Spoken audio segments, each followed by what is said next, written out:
All right, ladies and gentlemen, we are here for the stream. It's going to go ahead and get us going here in just a minute or two. And here with a couple people from the Tuesday squad to go ahead and announce this game with you guys. Dave, our top laner, and Yug, our ADC. And of course, I am Blind Spiral here with the cast coming for us as the jungler. And if I'm not mistaken, my audio is now fixed. left Hopefully, ear. yeah, left ear. Hopefully, I think I got it fixed now. It might take a moment for the stream to catch up. We'll see, but we're waiting for the draft. We do have one thief readied up and looking forward to the game. And here we go, perfect timing. Dave, John, both of you guys here. Awesome, good stuff. Yeah. We are. It's a TriCast, first time that I have done one in quite some time, and possibly for. What are we in? Scrim Zone? Possibly the first time since Scrim Zone 2, who knows? But New York Nutbusters One Thief, first game of the season for both these guys. One Thief banning very quickly, the Nutbusters also. And just to keep this interesting, Yug and Dave are both heavily involved in our drafting process. And so we're going to split this up. So John, who's Yug, is going to be quote-unquote drafting for the Nutbusters, and Dave for One Thief, his former team, talking about how excited they are about the composition, what they'd like to see more of, and all that good stuff. It also helps us to not all talk over each other. So a couple different people band away here, and the bans are done, and now it's first pick for blue side. What's a strong first pick from your perspective? Is it Heimerdinger, Yug? It might be Heimerdinger, but honestly, I think just leading in with a jungler is one of the safest bets that you can do as on blue side B1. Just choose something that your jungler is very comfortable on. There's a lot of junglers that are very, very strong. So honestly, I love the Heimerdinger hover just for fun. But they're going to go with the Smolder, which is a very popular AD carry right now. That's a Blake pick, though. I'm just throwing that out there. That could be flex could top also be top. Yeah, so Nutbusters pick up one. Both teams banning an ADC, so a lot of respect, a lot of prio in the bot lane possibly for these guys, but Smolder is picked up first, yet to see where it goes. Was this a normal team, you'd immediately think ADC, but with Blake, you never know. A response with a Jinx. How do you like that matchup, Dave, as a former Masters ADC? Well, thanks for the plug? my achievements. Jinx is pretty solid blind pick, especially into... I'm assuming she's not into Smolder. So it's definitely a super easy blind pick. Scales really well. Is okay in lane, has good range, can farm from range. Now the support pairing is what's most important here, because support does in fact Does it come dominate out lane. now? It does not come out. It's a Mumu. So Noam, an Amumu merchant, the same as I am, picks up a Mumu here. Silas not banned. So is that something you're thinking immediately for the Nutbusters if Psycho Carrot can play in jungle or Daniel in mid, Yug? Yeah, I mean, it's a very powerful flex. I mean, it could be played in 3 roles, and honestly, like a Mumu is really good. And even Jinx ult isn't too bad. You get a pretty nice, bit of damage off of it. So it is something that I do think is pretty good. Instead going to Morgana, which honestly, I was going to mention that a Mumu could be played support. And I mean, if it is Morgana, it could counter the Mumu, make sure the stuns are ineffective, or it could, just be played mid. And even jungle, I think it's just in general a really good pick. Well, Yeah, Carrot it does just play a seems like lot. a good pick. And if there's anything I know about Carrot from being on a team with him, he will do whatever he needs to do for the team that will either win them or lose them the game in the first few minutes. And Morgana definitely has that potential. And a Yunara hover does pretty much signal that that is a Smolder top. Yeah, so, that is a Smolder top 100%. We and kind of anticipated that, but here we are for sure now at this point. PB likes to carry. He likes to play very carry supports. Morgana does not stream PB champion to me unless he's really playing for that counter pick. So I'm going to assume that is jungle for the time being. Well, until we're proven otherwise. Pick, though, into Jinx. Oh, for sure. So talk to me about that matchup. Yug obviously as an ADC, and Dave is a former-ish ADC, and I'm best going to be the counter to the Smolder top. Let's talk to that bot lane matchup because that is going to be, I think, something to watch. Sarverus has a great reputation now that he's switched back into that role. Bean, former Frostbite winning Bean, and a great support there against PB, who's well known as one of the best supports in the server, and Archive, who's getting there. Not Frostbite, Bilgewater Brawl. The for fun things. Talk us through that bottom lane fight between Jinx Yunara. Yunara, the big thing about Yunara is her early game is really strong with her Q. It just basically means that if she has Q, no other AD carry can really trade into her. And Jinx being really weak. Sure, Jinx eventually can use her range to play safe versus Yunara, but once Yunara hits 6, R into W just slows Jinx so much, and it's really hard to escape. So I really like that matchup personally. A third ban here with Mel going after Brewer, who's been playing it recently, and Victor, a fourth ban, is kind of expected as well. Just with how strong Brewer is in the mid lane, has the potential to carry on his own, and it's still taking their time with the Victor hover here in the last one. It does get locked in, and I hear what you're saying earlier too, Dave, about Morgana probably not being for PB. Looks like One Thief thinks that way as well with a Braum ban here and Jace as well that can go jungle, but. Not to spoil what's going on in the other thing, but not much of an impact there in game 1 for Drakkar. Oh, is that Bean Tank Zillion? It could be a Bean Tank Zillion. Bean known for his That is Zillion. A Bean classic. There it is. And it is locked in. So it looks like it is going to be a Mumu jungle, saving mid counter pick here for Brewer. So putting a lot on Brewer's back in game 1. But if there's anybody that can do it, it's him. And we're back to the Nutbusters. With this team comp, they want to fight you. They want to get in your face. They want to dive. Your last 2 picks here, Yug. What are you thinking?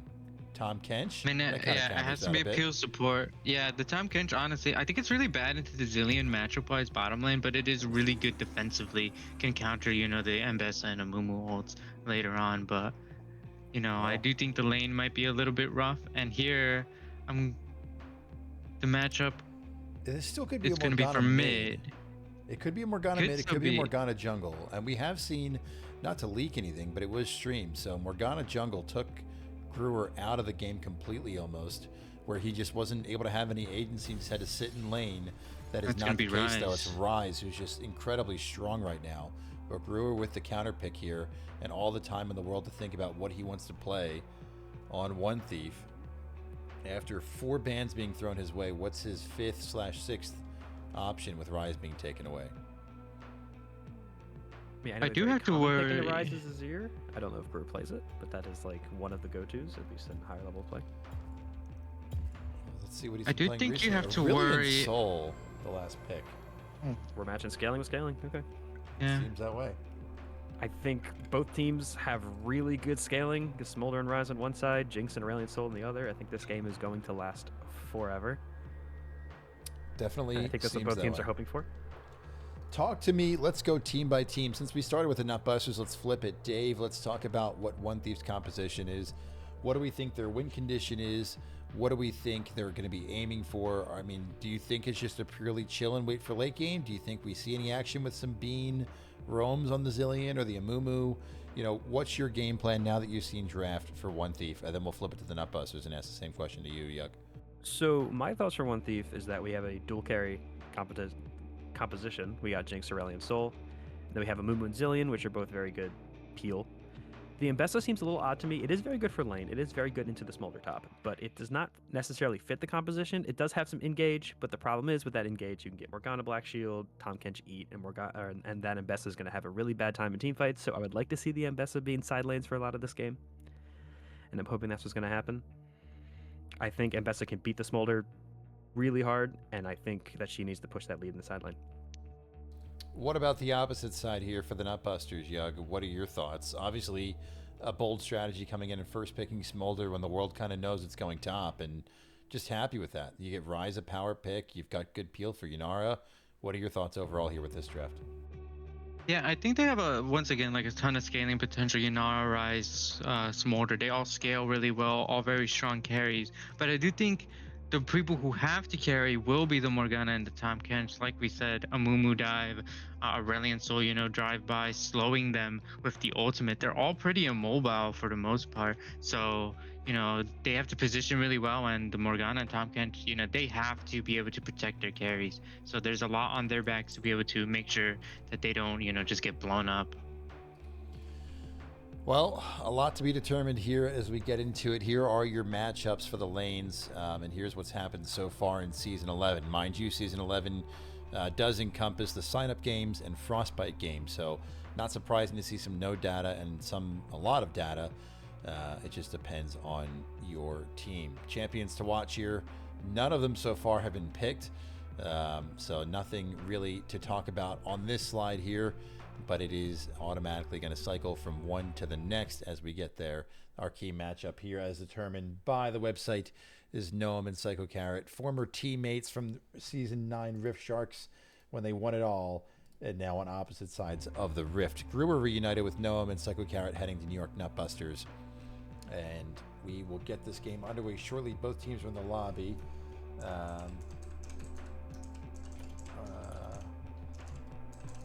And both teams are saying they're ready to go now. So we've got a lovely 3-minute spectator delay that we will wait for, plus the pick, ban process, all that good stuff. But we'll get it going here anytime now. That is started, so it is now just going to be a 3.5 minutes or so until this game begins, and a lot to look forward to. Some big names in Scrims Zone history, and whether that's all-time or recency, some newer players to the role, new teams, and both these teams with pretty big shakeups. Obviously, we look at One Thief. They've got Sarvis moving from mid to bottom, which is a reunited, which allows them to reunite with Brewer. Noam comes on over, kind of as a last-minute addition to the team. Jonah flexes, or Jonah's in top lane, flexes up to top lane, or no, because it depended, right? Dave, you can kind of refresh me on the team's history. I should let you be doing that segment more than me here with One Thief, but Jonah on the team in the top lane is the captain. And then the Nutbusters, Blake kind of had to, not clean house, but, really held the team together as they pushed for a finals win, or as they pushed to get to the finals, where they ultimately came short to the Quamless Chillers.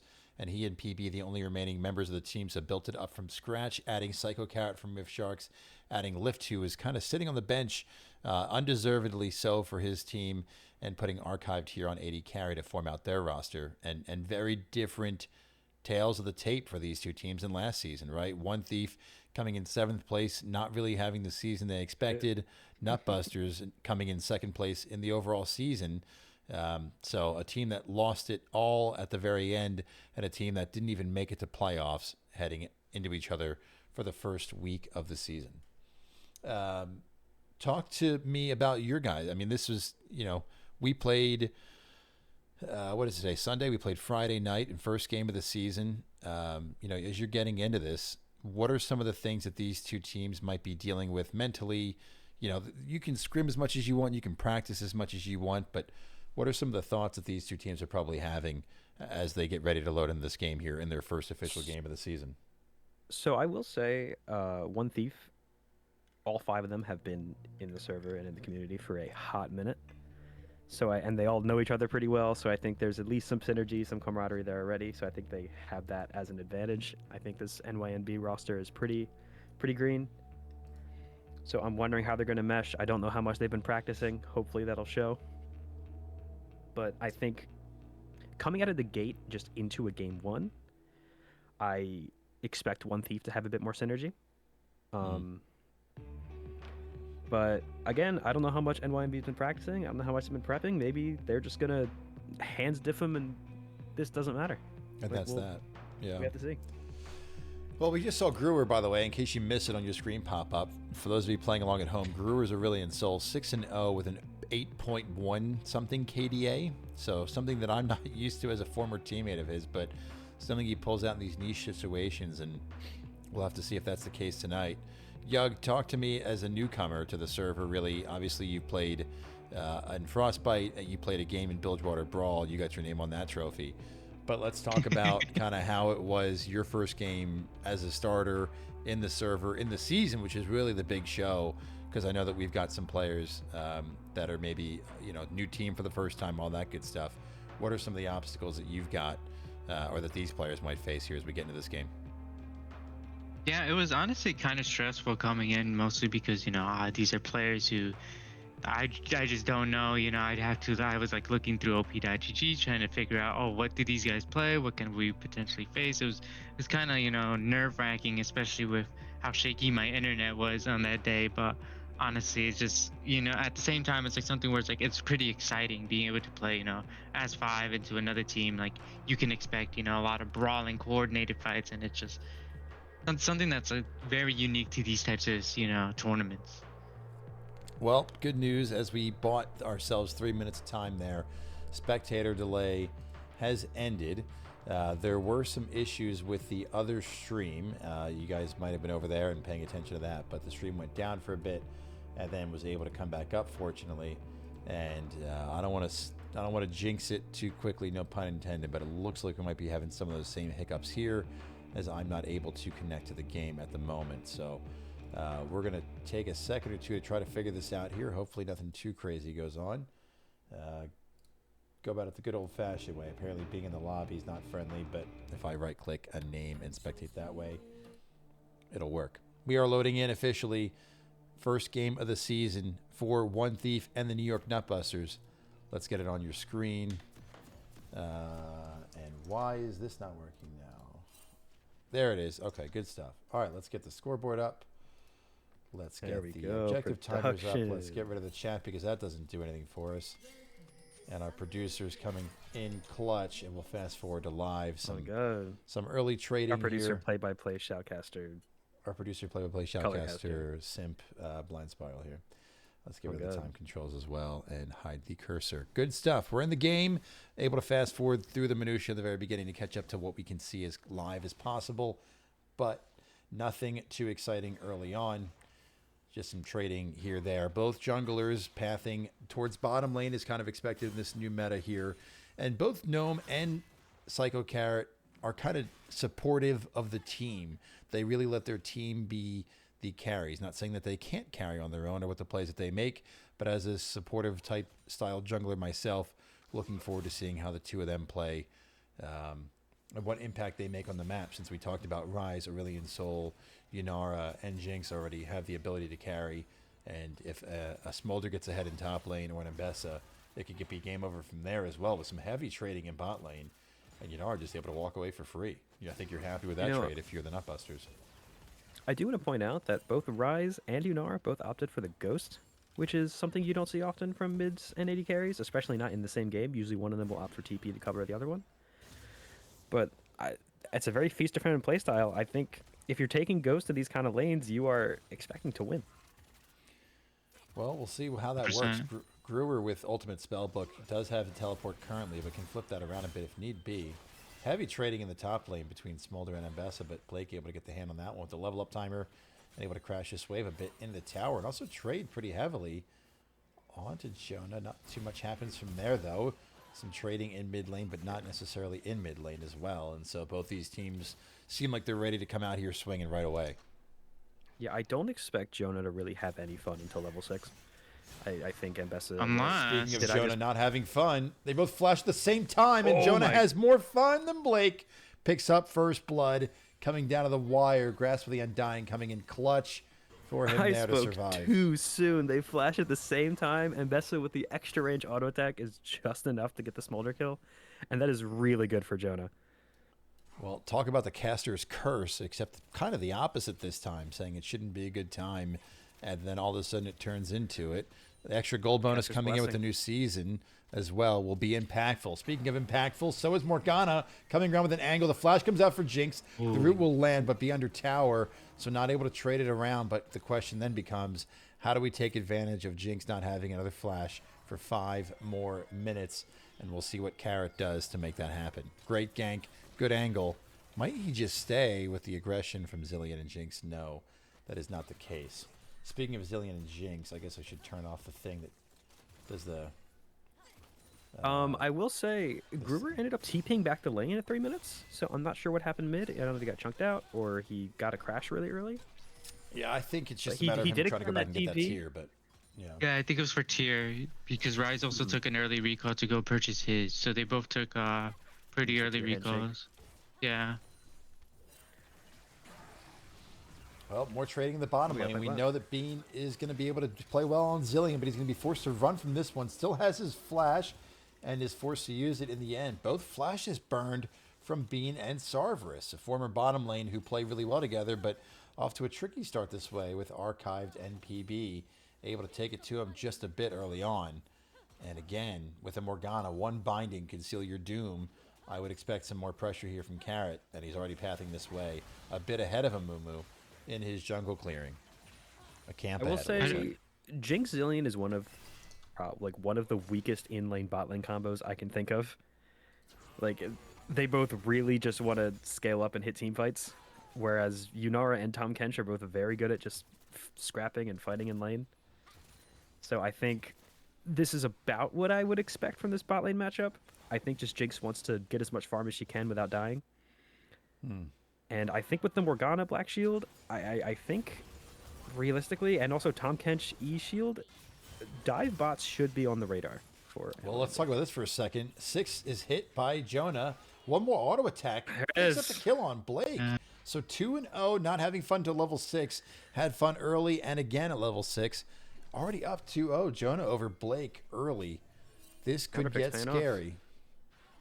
Yeah, all the dashes from Mbessa make it really easy to get on top of Smolder, who only really has a slight slow and his E to kind of like reposition himself. So it's honestly, especially with hitting level 6, it's just so easy to stay on top of the Smolder. You really needed to bully the Mbessa earlier. Noam here to gank, but doesn't sniff out the dragons being taken right next to him. Wasn't spotted, completes the recall. That should just be a free dragon for the Nutbusters. Not necessarily a misplay, but would love to see Noam poke his head over there. It just goes down for free. Morgana able to reset, so it'll be a couple seconds behind in tempo, but that dragon is big. And an early Dark Seal purchase by Carrot in the jungle, feeling himself, and we'll see if the impact can be made. About 66% of the way for that flash to come back up for Jinx. So possibly time for one more gank, but we do see Noam being pinged out up here in the top side as he's looking for the top scuttle, maybe an invade. And Noam actually going to go in here onto Lift, who's going to be able to put some damage back and actually continue to chase this. Carrot came to just to support his mid laner, but looks like he's going to go back to the clear there. Oh, no flash for Jinx. The damage comes through a bit. Oh, beautiful. But just able to back away. Good stun from Bean to stop that from happening. But that kind of, to your point, Dave, that just shows the pressure there. And Archived NPB just kind of running this bottom lane. 16 CS as this wave crashes into the tower lead for the two of them.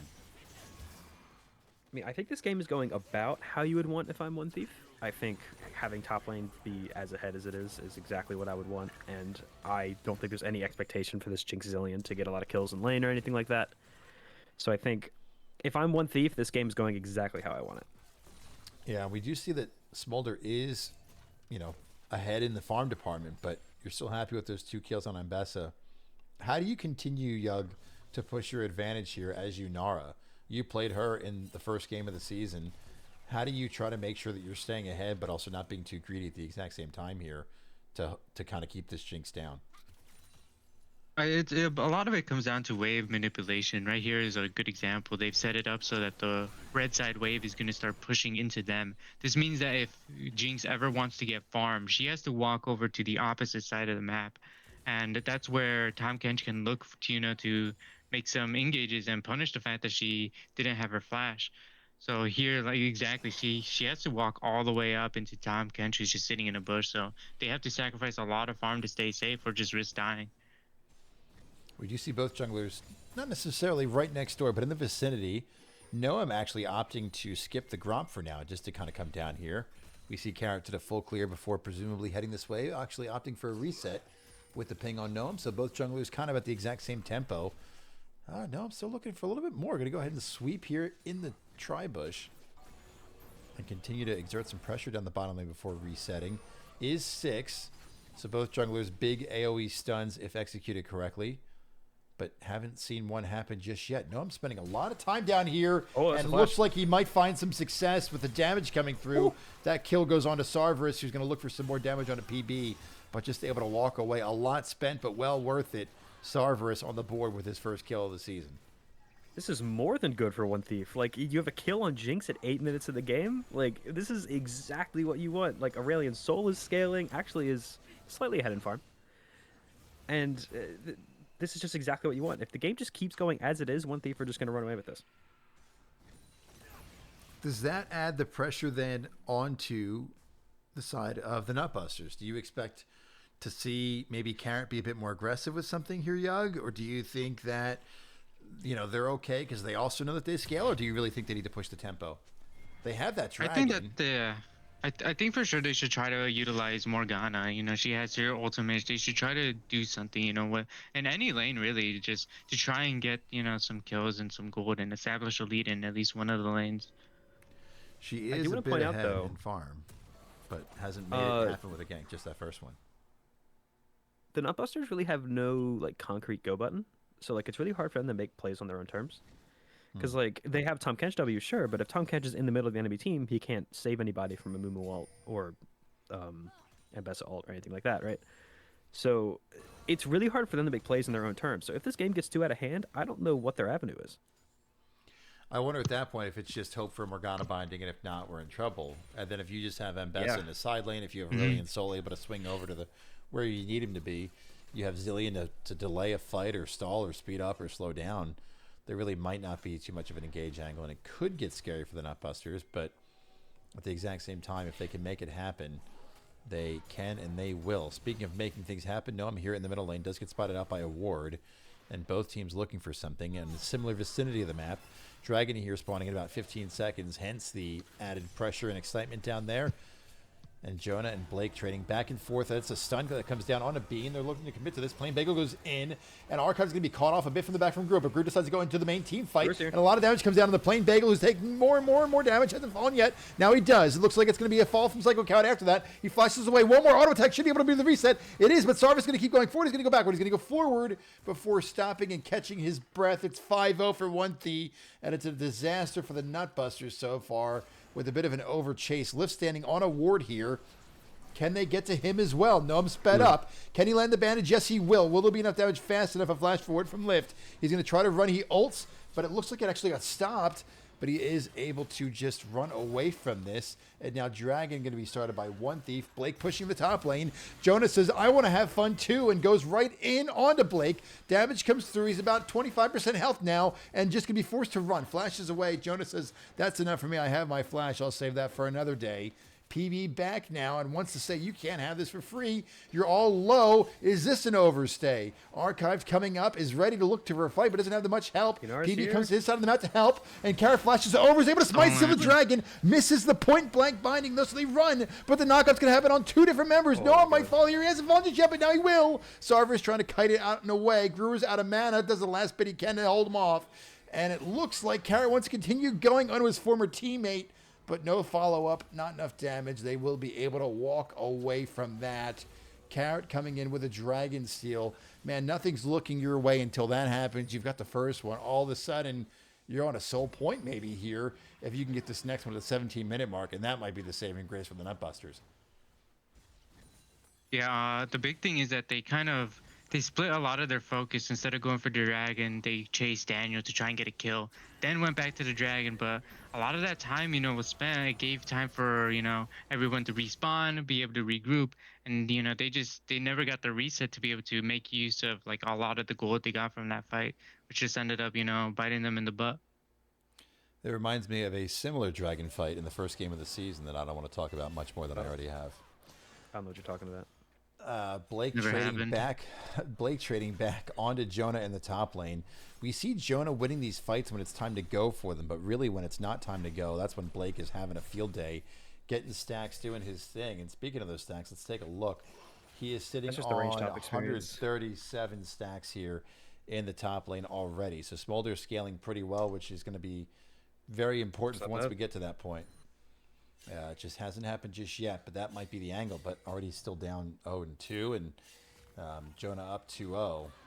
There will be a lane to keep an eye on as the rest of the map devolves into chaos. Those two just ramming heads into each other in the top lane, as is the top lane experience. Plain Bagel goes in on the Sarvis. He doesn't have flash or anything else, and he's just being eaten right now. Resurrection comes through, but I don't think there's any help from any team to be able to get here to Sarvis. He's going to try to run. He won't. On the top side of the map, by the way, there's another fight, and Noam falls up top to Blake. And so a failed gank or a failed fight up there in some capacity. We'll risk it. Let's go back and see what happened there. Just because, why not? There's chaos here in the bottom lane.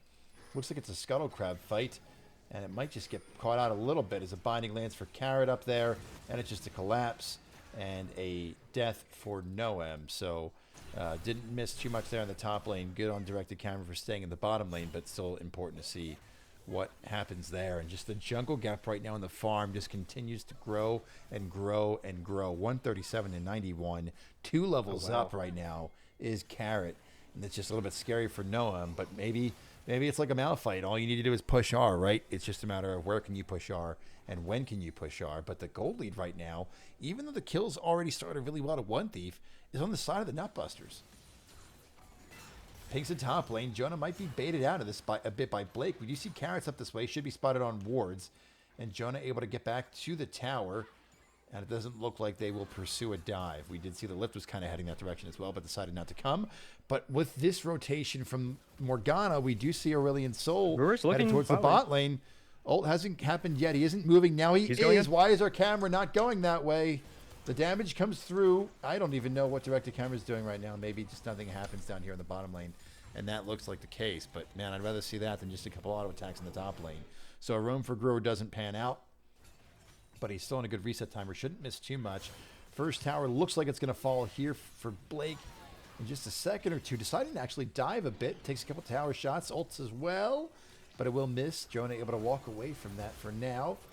And Brewer catching this mid-wave. Didn't miss much with a good roam timer. Unfortunate for One Thief it didn't work out. But they're probably had with the pressure.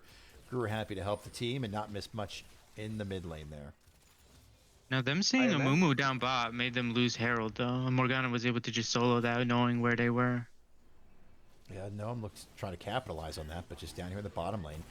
They've got him in a good spot, but I think the call being made by Sarverus and Bean to just back, they're maybe sitting on some money. And that will be the call. No vision there. Would have been a good opportunity, but team decided not to do it. Looks like it's a whole big party to reset across the entire map. 8 different players really resetting all at once, and so we can kind of take a deep breath here and get ready for the next objective. Dragon here in 30 seconds. I would expect it to be a party yet again here in a moment or two. Yug, you kind of mentioned, or Dave, you mentioned about the lack of an engage here from Nutbusters. You'd like to see them here a little bit earlier than they are if they plan to go for this dragon, which you'd kind of expect here with it being the third one. I also want to draw attention to the fact that NYNB has really good CS numbers across the board for every single lane. Like, even though they're down 2 kills, they're up 2k gold. Yeah, every single person winning in the farm department. We don't count support, so they aren't real in the farm battle, but every other lane winning against their opponent in the farm department, which comes in very handy, especially in that gold lead. But Rift Herald's going to be summoned in the mid lane. They catch Sarverus, but Carrot's alone right now. The question is, how much do they commit to this? I don't think it's going to be a whole bunch. Carrot is forced to flash away. Noam goes in. The team hasn't been able to follow up just yet, though. He's taking up a lot of damage.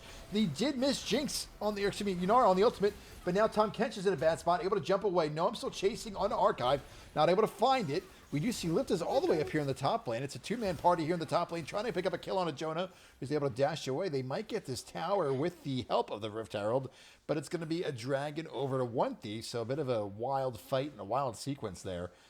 Towers in top lane for the Nutbusters, dragons down bot for One Thief. I mean, that's a really good awareness from Nutbusters to just realize that drag fight is over as soon as Psycho Carrot gets caught, and they go top lane, they look for a dive, and I will hold that thought. Well, here's another problem. Blake a bit overstaying here, gets a bit greedy. Lift here to try to help him out. Daniel doing everything he can, putting a lot of damage down. Will kill one, but the resurrection from Bean here in the right place at the right time is able to help.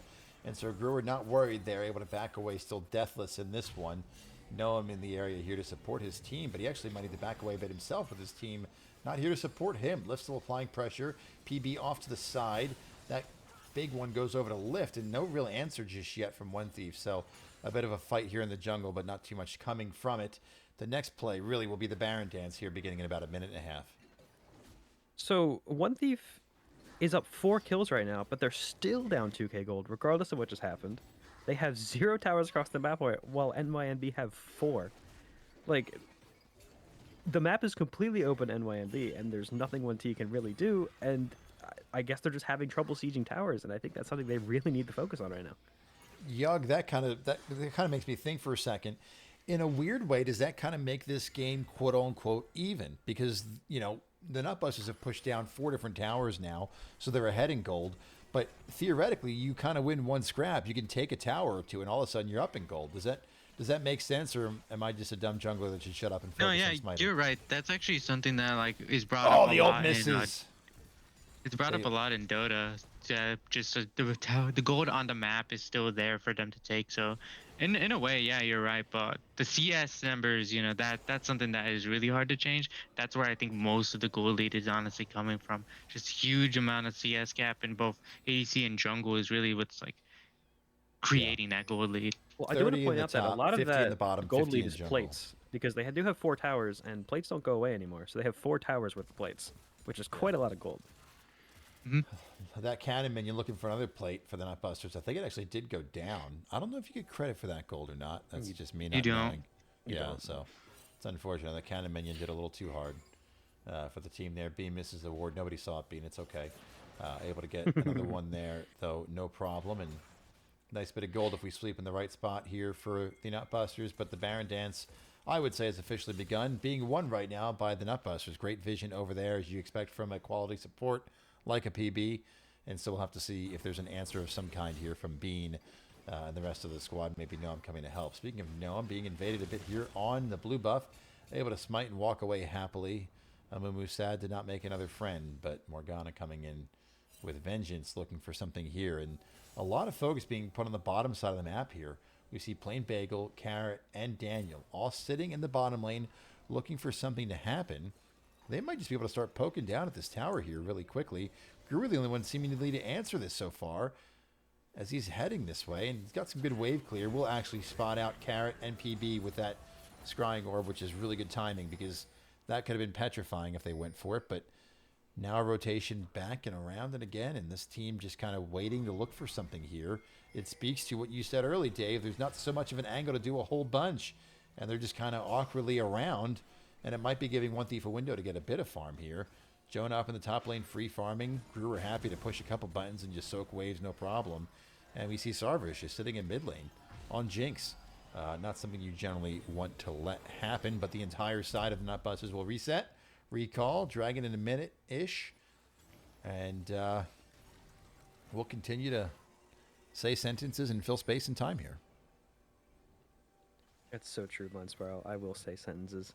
So I was thinking, like, you have Aurelion Soul, you have Jinx, which are 2 champions that are really hard to push towers into. And now that we're getting to these tier 2s and inhib towers, NYNB's momentum has really slowed down at the moment, especially with no objectives on the map. So it's really just standing around, farming, trying to even hit a tower. But again, into Aurelion Soul and Jinx, you can't really do that.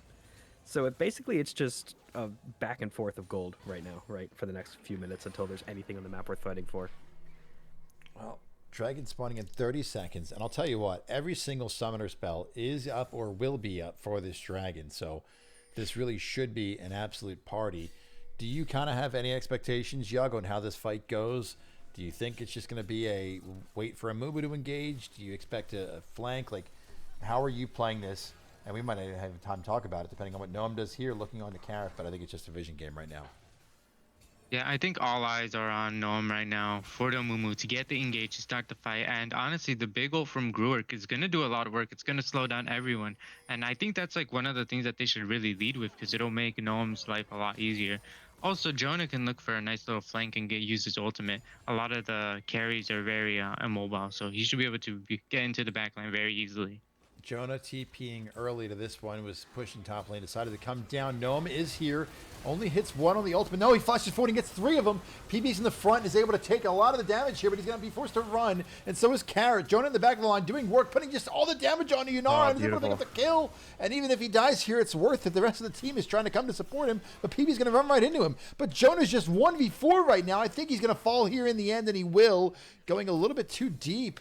Gruer actually going back to the well here, does have TP to rejoin the team, but we only saw one perspective, and that was Jonah going absolutely nuts. But we don't see what happened with the rest of the fight. But One Thief are going to actually have to back off of this one, despite the Mbessa doing a lot of work here. I will say exactly what I was worried about did happen that fight, regardless of the fact that NYNB actually did end up winning, is they got on Yunara, right? But Tom Kench went into the enemy team for that W, and Yunara was left to die. Like, she couldn't do anything. Yeah, no support there. Forced to run, forced to kite, and even with some good kiting by Archive, still just ends up falling in the end. And the 3rd Dragon goes over to the Nutbusters here. So they are on Soul Point. That's going to be something to watch here in about 4.5 minutes or so to see if they make a play for it, which you'd expect. But we're kind of back to that awkward Baron dance. And again, I think you called it, Yug. All eyes were on Noam there. Lands a big 3-person ult to kind of do some work there. But, you know, there wasn't the follow-up that you were hoping to see from the side of One Thief. Now he's a bit squishy right now. He only really has the Sunfire, but you know, there's a Rise, there's a Morgana, there's a lot of magic damage. So he went in, got his stun out. Great execution on that, but he just instantly died.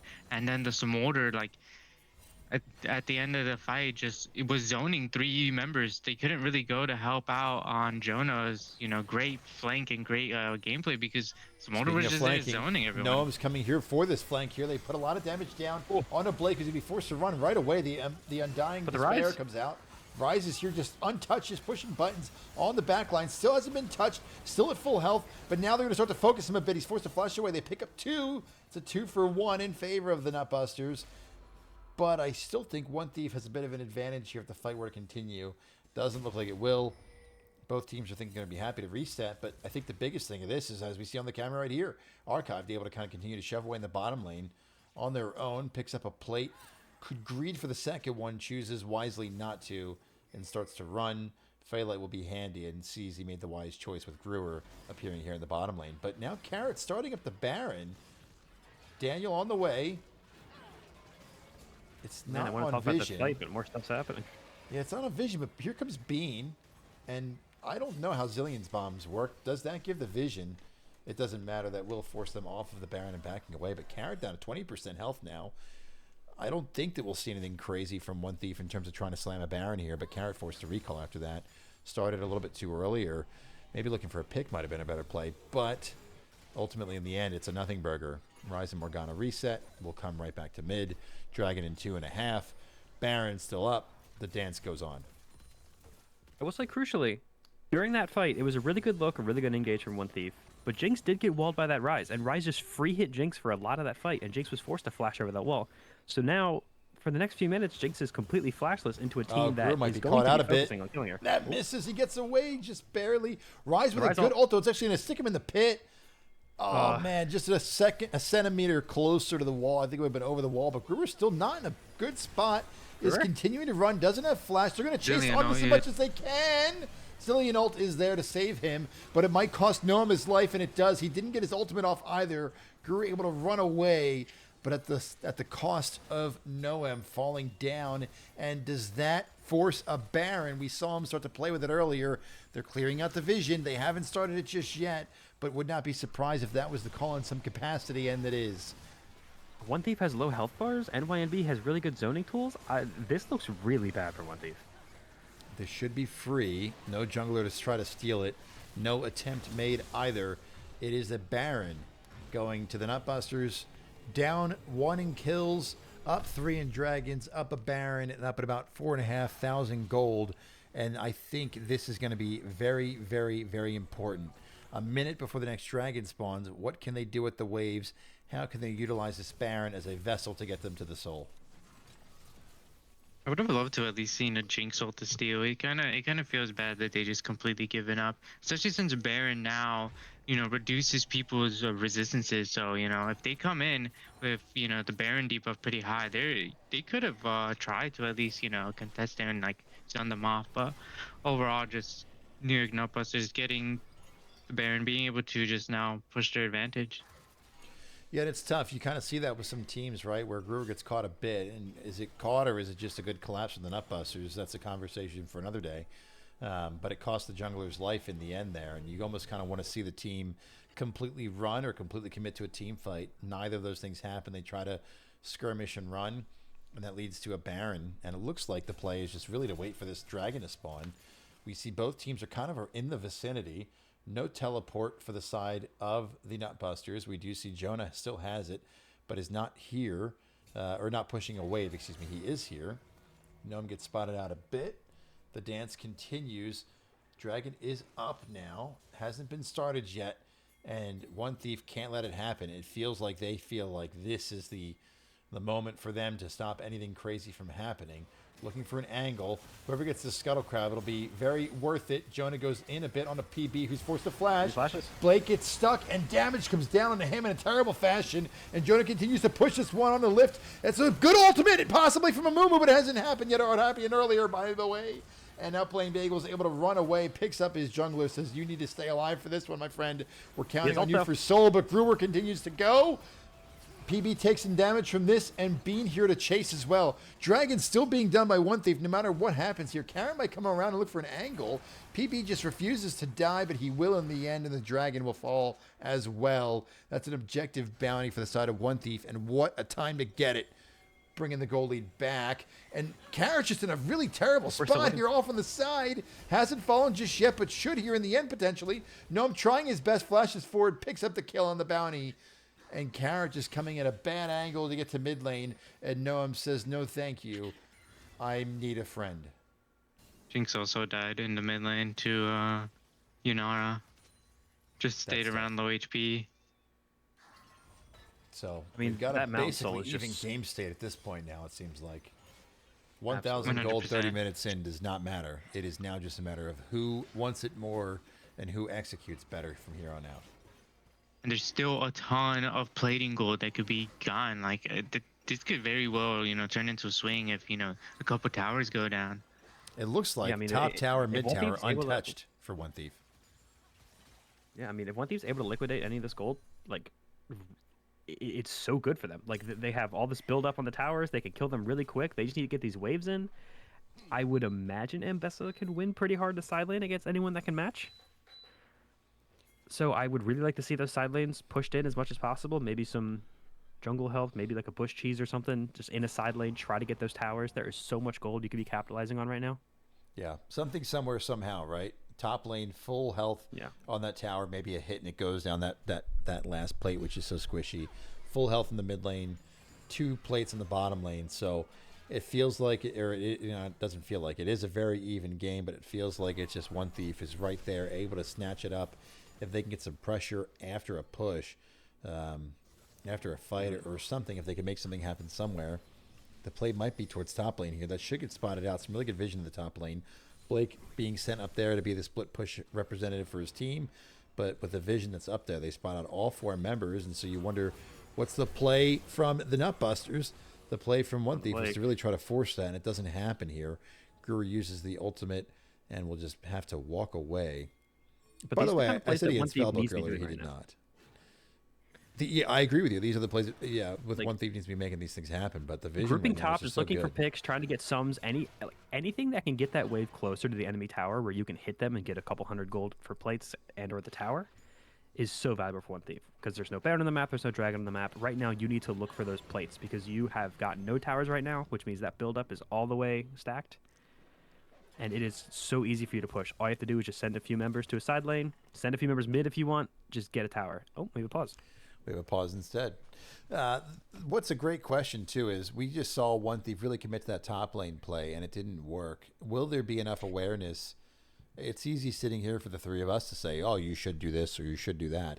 But will there be enough awareness for them to recognize that their top jungle is warded? I mean, there's 3 wards, 4, 5, if you count Scuttle Crab and that control ward up in the top pixel bush of like, they know where you are, and hopefully they kind of recognize that from running up that way, all of them, from seeing Blake back off, that there's probably some vision up there. Will they recognize that and sweep that out and look for another play? Blake has really not left top lane. 286 CS in the top lane for him. Second most on his team. I wonder if we can see as spectators, if we can move around a lot. 343 stacks. Ooh. So Blake having himself a good old day up there. And that's someone you want to go after if you can, but will One Thief recognize that and realize they have an opportunity to try to shut that down? So, like, the unspoken rule in, like, a lot of competitive league is that once you get those towers, that imaginary line of where you're allowed to walk gets pushed back towards enemy base, right? So NYNB has those 3 towers, therefore they can walk in the enemy jungle. They are allowed to do that at this point in the game. So they can have wards, while One Thief can't because they haven't gotten those towers yet. So I think I would hope One Thief would expect their jungle to be warded, but also NYNB should be keeping that jungle warded since they now have that imaginary line of scrimmage pushed up. And I think it's really good that they are keeping those jungle camps warded, and they are pushing that tower lead to get as many vision advantages as they can. Yeah, Yeah, you can PB's see those done a wards from really Bean. good job. Go ahead, touch on that, John.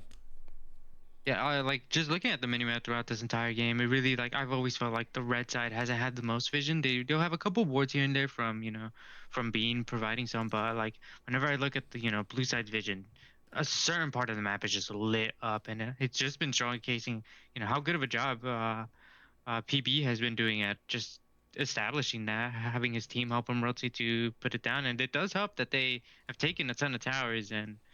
The side of One Thief really hasn't, but it's always just felt like a vision gap this entire game for me.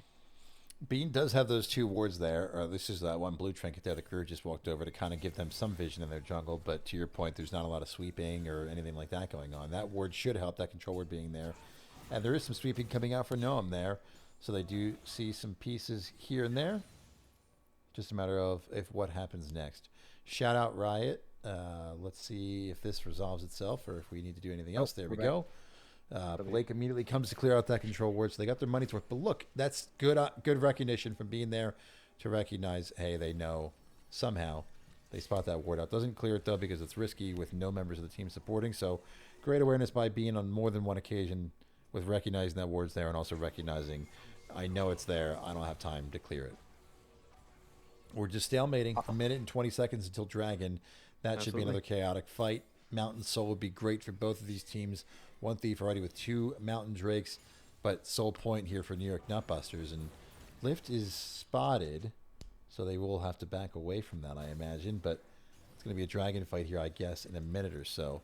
But not too much vision down there just yet from either team. Both supports making their way there right now. Walking fast. I mean, if I'm One Thief, I'll keep hammering it down. I'm thinking towers, right? Like, oh, stolen. You try to get a group up bot lane. Oh, they stole that with a Tom catch. What that tongue Oh do? my god. Anyway, what was I saying? I totally got lost track. You were talking about how great of a jungler I am. Oh, true. Blind Spiral, my goat. But you send, let's say, 3 bot lane, try to get the tower. It doesn't work. That's fine. Rotate.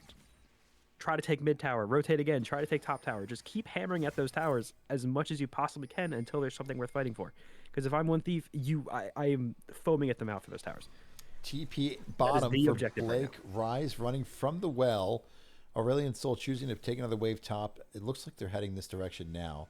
Brewer does have TP, but it looks like the call for One Thief is more important for everybody to be here than it is to kind of continue to split push and TP in. Daniel almost there. Please don't face check this, guys. Oh, there's a ward, so yep, definitely please don't face check at this point. But One Thief looks like they're going to run. It's a route on a Jonah, but that's not necessarily the one you want to stop. It's really Noam who's ready to go and looking for an angle. They're so close together right now. More damage down on a Jonah. Noam, the first bandage misses. Fortunately, there's 2 charges. Mumu Flash is up. Looking for something over the wall potentially, is able to find some damage on a Carrot who's on their own. It forces Carrot to burn the ultimate, who moves forward. Not necessarily if you want to move forward or commit to that fight, but they do, as he's going to fall fast enough. But the Resurrect comes through, flashes forward with the ultimate and picks on 3 of them. One's going to get eaten, but it doesn't matter because it looks like Carrot's going to go down really quickly if he hasn't already. But Blake is just free getting in this fight. The Execution comes through, and a movement forward from Sarverus gets him killed. And Bean on the back line here is trying to run away, but Blake is looking for more and will find it. Can he catch up to Brewer is the question. The answer is no. This is going to be Soul over to the Nutbusters here, assuming Carrot doesn't die to the Dragon, which he should be fine, right? Morgana has some healing. Yeah. Lift, Daniel, and Blake are on their way to the first inhibitor tower of the season for the Nutbusters. Brewer, deathless, the only member of his team still standing. Lift looking to push that and trade one back onto his mid laner, but isn't able to find it yet. As the Soul is officially claimed, bottom tower will be claimed here as well. The inhibitor is the question mark.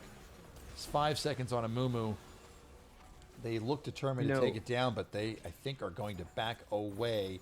So Brewer able to hold on to the inhibitor. The NYNB has this comp where it is on that Morgana, it is on that Tahm Kench to keep their carries alive. And now they have that Mountain Soul, it is so much easier for them. Like, it is twice as efficient on this team comp. Like, Mountain Soul is exactly what they want.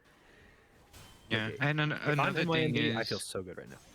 Another thing is that yeah, you managed to blow up the Inara after PB tries to save her, but the problem is now you have to deal with a Rise and a Smolder. They have 3 carries on this team. It's it really comes down to, do you have the CC and the damage to kill all 3 of them, and that's really where One Thief's been struggling to do. Well, we talked about this game was going to be a scaling one, and both teams were happy to let this game go long. And here we are at the 37-minute mark with no inhibitors taken yet. Still, not a single tower taken by One Thief. The soul picked up here for the Nutbusters. Dragon looks like it'll be the next objective. Both these teams are really, really, really just happy to sit and farm and wait for the next fight. And it looks like we might be seeing a repeat of that, as even though it looks like a Baron Dance should be happening, Psycho Carrot's all the way down taking his Krugs. No pressure from New York Nutbusters to make anything happen. They're happy to farm, whereas they're forcing One Thief to really answer them and check around the map for him. That control word, by the way, getting a lot of value seeing Yunara and Morgana there at the red buff. So that is good information for One Thief here. Yeah, I feel like on One Thief, they really need to, I think Brewer needs to be pushing out these sidelines more aggressively. It's really hard for New York Nutbusters to really, catch on to Brewer, as we saw from his great escape earlier. Like, he should just be, especially since he has TP right now, he should just be bot pushing, trying to get that tower. And if they send people to respond, he can get out very easily. I think, trying to group up with the team, I think is a very costly decision for them right now. Well, Bean takes a bunch of damage here before backing away. Sarvis, that Morgana pool just hurts so much right now, just with what the point in the game that we're at, and full damage coming through for Carrot. Darksteel switched into Medjai's, is now at 8 stacks. They're starting up the Baron here as well, and Brewer rotating the bottom lane on your request, Yug, but maybe not the best timing. They don't have vision of it. Are they just giving this? I can't imagine it's just a give, but they take it so I think it's about quickly. gone unless no one can look for a steal. Nope, he cannot. Oh, but he still goes in. Still goes in, doesn't have flash. We saw him He in has that no last flash. fight. Don't ult, just go down here at this point, my friend, and survive with that ultimate, or be ready to come back with that ultimate another day. Brewer does come back here to the team. Objective bounties are available here in just a moment. 5,000 gold lead with Baron, with the Nutbusters. They might be trying to crack mid here, sending Lift up to top lane to try to crack there too. And don't forget, that bottom inhibitor is exposed at the moment. Yeah, just no vision on the Baron to provide any information. Like, they really didn't even know if it was happening or not until they took it. That's just great job from New York Nutbusters to clear out all the vision and say, hey, they can't see anything. Let's go and take the Baron. Yeah, and they can do it quickly, obviously, with Smolder, with Rise, and with the Yunara. And speaking of doing things quickly, Jonah might fall pretty quickly as well. Is forced to run away. They pick one inhibitor, looking to take this top inhibitor as well. Do they just continue to push this here? Gnome up in 5 seconds, does have the ultimate, wisely held on to it, but all 3 inhibitors will fall here, I imagine. Somebody hit that thing. Gnome is back.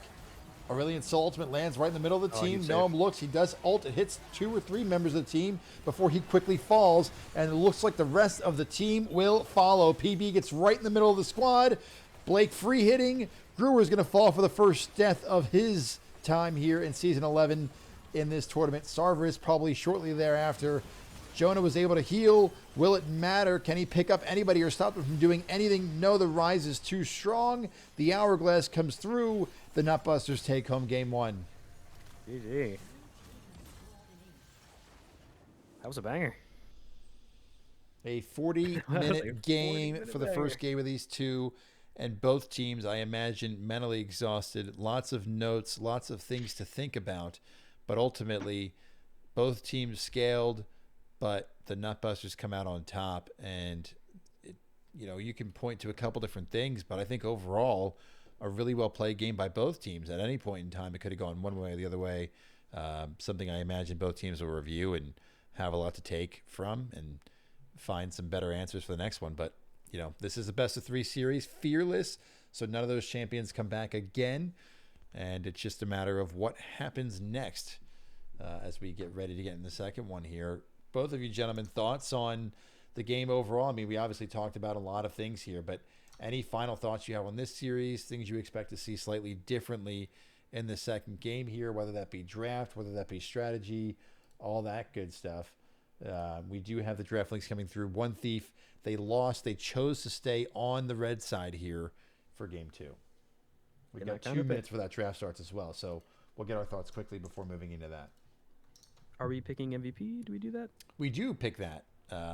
Will be up to you guys as you break that down. I will not have a say in that decision. All right, I'm going to start talking. I have maybe a controversial pick. I would go with PB. Like, I think the vision game was great. Like, the enemy team was seen the whole time. There were multiple times where the Tom Catch ultimate was used to save a crucial target from the Amumu engage. Like, whether it was at that dragon fight by Blue Buff, whether it was towards the end there, saving the Morgana. I think PB had some great ults, and I think that would be my pick. Honestly, when you said controversial pick, I thought you were going to choose Smolder because you're a Smolder top enjoyer. But no, I was thinking exactly the same thing. I would give it to PB. Like I said, it was just a huge vision gap. He did his job exactly like I said. He had a big role in this team comp of protecting from, the gigantic burst from, ASO and Amumu ultimates, and he did just that. So it looks like our MVP for game 1 will go over to Plain Bagel, who takes it home. We will see if that changes for game 2 or not. Another minute until that draft is slated to begin. We'll get that up on your screen as soon as it does. Neither team is ready just yet, so we've got another second or two. I imagine we'll see similar bans. I kind of feel like that's how Fearless goes now, is it's the same kind of bans. Maybe some switching up in the second phase, but not just yet. It's supposed to start here any second now. And we do see a ready up from One Thief, just waiting on the Nutbusters. And here we go. Game 2 has begun. The draft process. Echo banned away from Gruber right away. I imagine a Syndra right after that. Kind of the two that you always expect to see and throw at Gruber's face if you don't plan on taking it in the first round. Garen, take it away. Here comes a Syndra hover yet again. And we'll run draft the same way we did the first time around, guys, where Yug, you'll draft for the Nutbusters, and Dave, you'll draft quote-unquote Winky Face for One Thief. Lucian again, so same band so far. Will the third band remain the same for One Thief? It will. The new comes through. And the Nutbusters, are you first pick in jungle here again, Yug? No, they actually go for the Hui. They go for Hui, who can be flexed between mid and ADC from what I understand. And yeah, from what I saw, they both play it. Yeah, they'll hold on to that for some time and kind of see how that goes. Hui can be dangerous. If you make one mistake, it'll kill your entire team. Noam answers with a Jarvan here. I imagine it's Noam in the jungle. Very similar to Amumu in the sense of I'm going to do my job and push R. And Noam looking to support his team to hopefully a better result in game 2 than 1. And the question will be, what do you pick now, knowing that the Hui can go anywhere? ADC may be a safe pick. Some teams opt for the support early. We'll see. We've got 3 seconds left, and we're not going to reveal our strategy, so neither of you think about what you would do here. Kai'Sa, the pick for Sarveris. We're going just in case anybody was going to say anything about it. So Sarveris is going to be playing some Kai'Sa here, and Dave, you said it best. We're playing Dive. Poppy, I know one guy who plays Poppy. He's not that good, so I don't know if this will work out that well. But it is Psycho Carrot that tends to play a lot of Poppy in the jungle, again, in that supportive role, but Poppy, a bit more agency here maybe than just throwing out a Q. Will it be locked in is the question. Poppy is quite good in the Jarvan. Like, you see that flag land, you press W. It is easy to react to. You can stop the Jarvan engage. It is a very good counter pick. You can stun him against his own wall if he ever traps you in there. Like, I think that was a very good pick. And even the Jace is good. Yeah, and I mean, it is one of Carrot's best. It is one of Carrot's best, too. So it's not like they're picking Poppy for Jarvan. They're probably happy to pick Poppy for the Jarvan because it's one of his best after Nunu's banned away and after a great performance on that Morgana. A Jace comes in here for Daniel. We have 2 poke carries. We have a really good Poppy counter pick. I think NYNB's draft is already incredibly good and has really good identity. And One Thief is just going for Dive. But that is a classic Bean Rel. Yeah, One Thief says we're coming at you. But the question is can we get through the front line? Can we really run through the Hui? Can we run through the Poppy? And so we'll see if they pick some more agency maybe with 4-5, or if they just double down and say you can't stop us. That'll be the fun one to see as the bands come out. Alistair coming through. It can be stopped. Victor, it can be stopped. I will say, that is a very mobile team in the Poppy. Yeah, the W from Poppy is just gaining more and more value as the picks come through, and just I think it's gonna be really hard to deal with it. Oriana banned Also, away. good That's a pickup new from Mason one. in the chat. Poppy is a flex pick. Yes, that is true. Could go a couple different ways, really. Poppy can go in 3 different roles. As much as we love that, as competitive players, being able to pick different, well, like Pantheon can go in 4 different roles. Like that shouldn't be a thing, but here we are. I digress. Talia very quickly locked in for Brewer, one of his pocket picks that can perform absolutely insanely well. Early skirmish is coming along with the Jarvan. I've been the Jarvan to Brewer's Talia. Probably don't play it as high to a level as Gnome does, but that could be very scary if they get things moving early and the Nutbusters have to figure out what their plan is now. We see a Swain, which could be scary for if you get to us, we push R. Archived holding on to it for now, and that it will be locked. What is the last pick here? Solid. You're expecting mid top? I don't know. Yeah, There's I so think many flex picks. Yeah, this could be anything here, really. Yeah, I think you're expecting support here, but ultimately, like That's what it's I would just such guess a as well. diverse like composition. It's really hard to tell, where everything's going. Good chancing for the Nutbusters, having 3 different people here confused on Absolutely. what the comp could be, and that doesn't answer any questions. You could see, I'm not really a big fan of Nautilus Jungle. I don't want to speak for you guys, but I don't think Nautilus Jungle works too well. So likely support. It's probably not support yet. Yeah, Yeah. I don't really see that I mean, working. it But we is see a Cassante top. dive-heavy team comp against, I would say, 4 champions, maybe barring Nautilus, that really like to play against dive.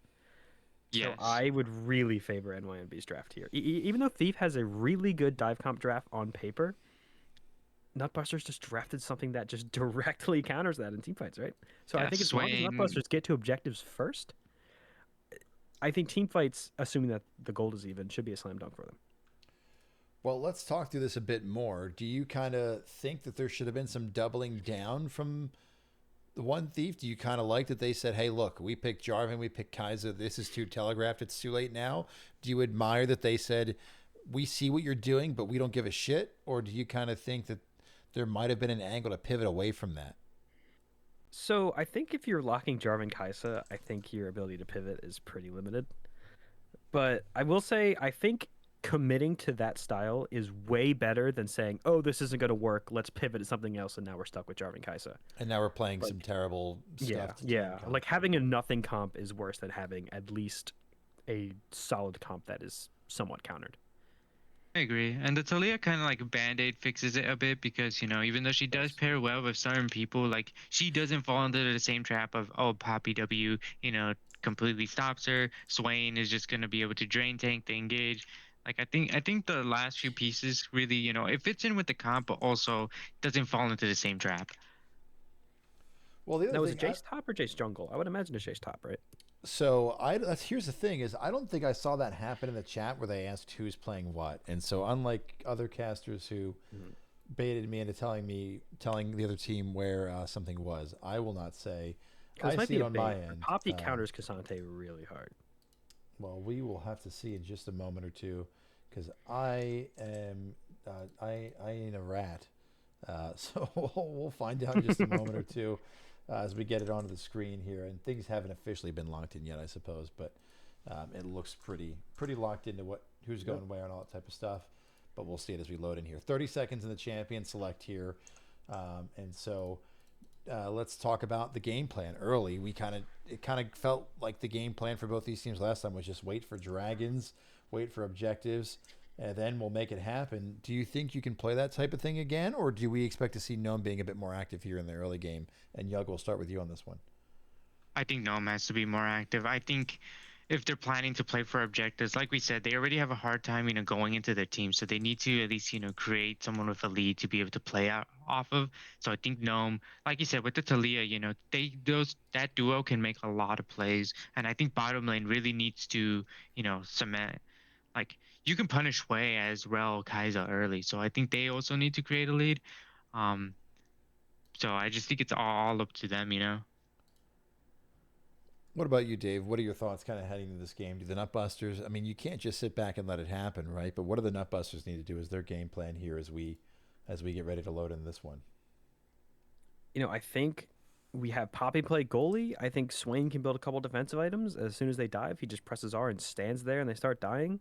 Like, I think it's pretty easy to execute if I'm NYNB. I just want to make sure that I'm at objectives first. I'm setting up first, and I'm not giving any space until the fight is actually going to happen. Because someone on One Thief has to press that go button, and you have so many options to just completely stop it. So I think if I'm NYNB, I'm just looking to stop it, thwart the engage completely, and just do whatever I want on the map. Well, a minute and a half until the spectator delay ends, and then we'll know for sure. Since we are in the game, we can talk about it. It is a Swain top. It is a I forget. I think it's Poppy support. Poppy jungle. I was creating Poppy jungle. Poppy jungle. Excuse me. Swain top, Poppy jungle, Nautilus support, Hui ADC, and Jace mid. Kind of what you're expecting from the opposite side here on T1, where not that there's no flexibility there, but everybody going kind of where you expect them to go, quote unquote. So I think I agree. I think it does need to come down to know him a bit more. Not that he didn't do anything in that first game, because he had some great ultimates there, but we did see him get a little bit further behind than you'd like to the Morgana, which can power farm in Gnome's defense, but I think we're going to need to see some effective activity from Gnome early to make sure that his team, when it comes time to go, that they are able to just go and not have too many issues there. I have great news for you guys. We are loading into the game here in 10 more seconds, but the problem is I just finished creating the assets, so we're going to stare at that whether you guys like it or not, because it took me 3 minutes to do it while multitasking and talking. So Awesome. Here we are. Shout out forgetting to delete the thing. So here they are.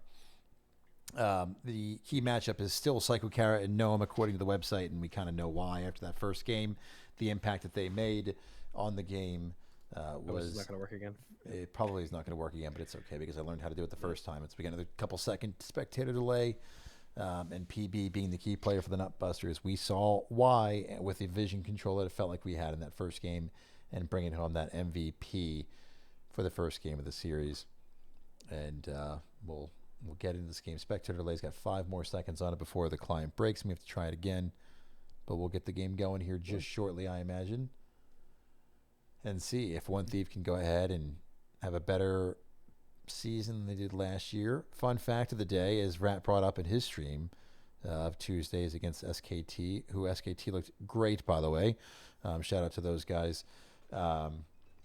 QC lost the first game of the season to 1T before winning it all, but 1T starting the season well, and it didn't go well after that. Maybe this is the opposite if they lose this game here, but that maybe that's not wishful thinking or anything, because we want to see a great series here, but we'll see how it goes. Let's go ahead and fast forward a bit to catch up to live so we don't miss a whole bunch, and we're live. Nothing really happening just yet.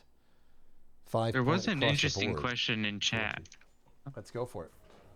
Beta Reaper asks, any thoughts on what lane gets first blood? And honestly, I think it really does come down to wherever the junglers go. I think most of these lanes will be pretty stable. If anything, it's going to be bottom. Nautilus, Rel, both of them want to be, they want to be scrappy. And it's going to ultimately come down to that. PB looking for an early angle. Won't be able to find it. Let's talk through this top matchup really quickly, Dave. Lots of volatility early. I know that John and I play a bit of top lane, but not to the extent that you do. But we'll talk about it in a second, as both engages and defenses miss a bit, but PB able to just kind of walk away with Archive. But some aggression from Bean early as Blake tries to put some aggression back towards Jonah. Let's talk to that top matchup. You play Swing, you play Cassante, you play everything, but talk us through how that matchup tends to go in particular. All right, so usually I favor Swain. Although Blake, interestingly, did opt for the Conqueror instead of Aerie, which does give him a lot less lane power, but better for teamfights. So he might not be playing as aggressive for lane. He might be playing for that scaling teamfight build. But I still think range top into Cassante. Cassante really struggles into ranged. And I think Swain can really run away with lane once he gets that crucial mana regeneration item, whatever he opts for. Whether it be the Frozen Heart or a Lost Chapter item or something like that. Or even like a Shirelius. I know people like to do that. Like, once he gets that crucial mana item, he can bully this Cassante. We'll have to see. And I if think that's how case, this lane's going to go. Well, we see him doing some bullying now, and that's what we expected in Game 1 and saw in Game 1 before Jonah picked up those 2 early kills. Hopefully looking to repeat that success. Both junglers look to be about even in their pathing speed and clearing, both on their bottom side of the map buffs before going to their last one before maybe looking towards bottom. Could be a lane gank angle for Carrot. Could be a, I'm just going to run at your face angle for Noam. Red buff does fall, blue buff falls as well, and so they should meet at this bottom scuttle. Might see some fighting here. We did see an early back, by the way, for Daniel in mid lane. Went back, grabbed a tier. Got some early mana regen, will be nice for the lane. And we see Bean moving up already to help support his jungler, and it looks like Carrot might not head that way or will awfully late, as Noam's on that scuttle already, and scuttle being very important again. That's unfortunate, but maybe Carrot doesn't want that. Maybe Carrot wants a kill. Sarvis flashes, does get feared a bit. Bean going to walk in, flash from Carrot to knock him back into the wall. It is a first blood, as predicted by you, Yug, in the bottom lane, but it does go to Nautilus. I don't know what it is about Nautilus in week 1 of Scrim Zone and taking kills early, but here we are. That's okay. Nautilus is the carry. That champion can do so much damage, just becoming super tanky, and especially with the fact that, brand new item, the Bandle Pipes is now in the game. A lot of damage here in the mid lane. Lift actually going to put a bunch of damage on a group before walking away, but Noam is here, does have flash. They do know that there is no jungle in the area, but forces the flash away from Lift. Brewer's still sticking around with little health, little mana, and now Poppy is spotted on Vision, so Brewer should back away from this one. Still steps up a bit. Still here for seeing him on Vision. Maybe trying to bait this a lot. Hex Flash. Hex Flash comes over the wall, and Brewer is able to walk away safely. Yug, I'm sorry to interrupt you. I thought it was going to get a lot spicier than it did. Let's finish that conversation, if you don't mind. Hi, I was just mentioning the fact that, Bandle Pipes is now in the game, which really helps, so these tank supports a lot, and giving him extra gold to get it earlier. You might be mad, oh, it didn't go on the way, it didn't go on the Poppy, but Bandle Pipes is so strong that honestly you're not even mad if you just get there earlier. Well, speaking of things being strong and things happening early, no flash on Poppy. Beautiful. As we saw, it gets punished. Great combination, great roam from Bean. The channeled recall doesn't stop, and so Lift able to recall completely, but PB able to walk away also on that roam timer at the same time as Bean was. But a good kill here from One Thief, and they need some momentum. They've got it now. Gold back even, kills back even, game state back to even, and the first dragon is spawned. It's where we saw a lot of partying in the last game. It's where I expect a lot more partying to be happening in this one. Absolutely. I mean, with One Thief, you have a lot of the CC. You have a lot of setup for these Talia flips. I think playing towards mid is a really significant win condition for you, especially if your mid laner is Brewer, of all people. You really want to play towards mid. You want to get him leads so that he can Talia wall in the side lanes, get more kills, get more flips, do more damage. Like, Brewer's who I'm looking at this game for One Thief.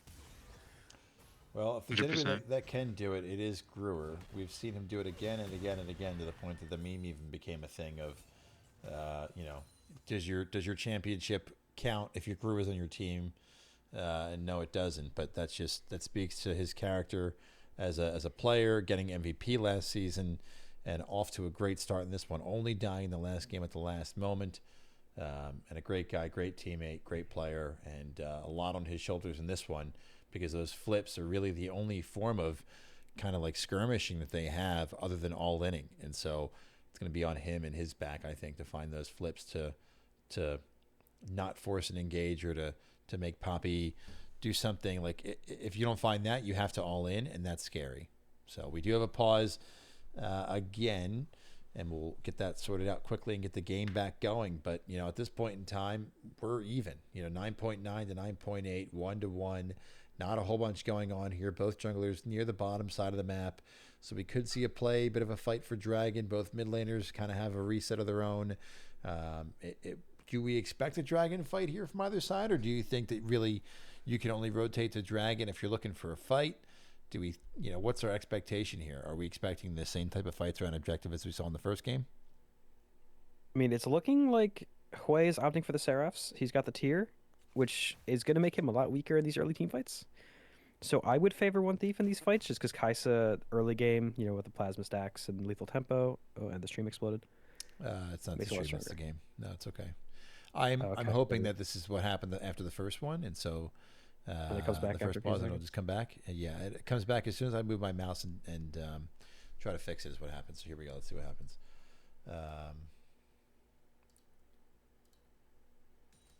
There we go. Hey. Shout out Riot Games. Well, here's Poppy. Stun does not land though, but it's a lot of damage on a beam, but a lot of damage back on a carrot from that as well. And we do see that Gnome's in the wings here in case it does get scary. But that's probably going to force carrot to recall here in this push, and it will.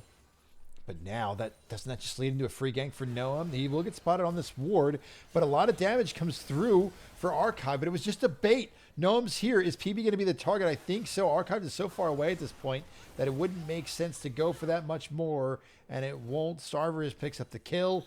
Carrot, they saw back, and now it could be a dragon play for One Thief. If they want it to be, they just need to push out this wave a bit more, but that can be stopped by Archive pretty quickly with some counter push of their own, I imagine.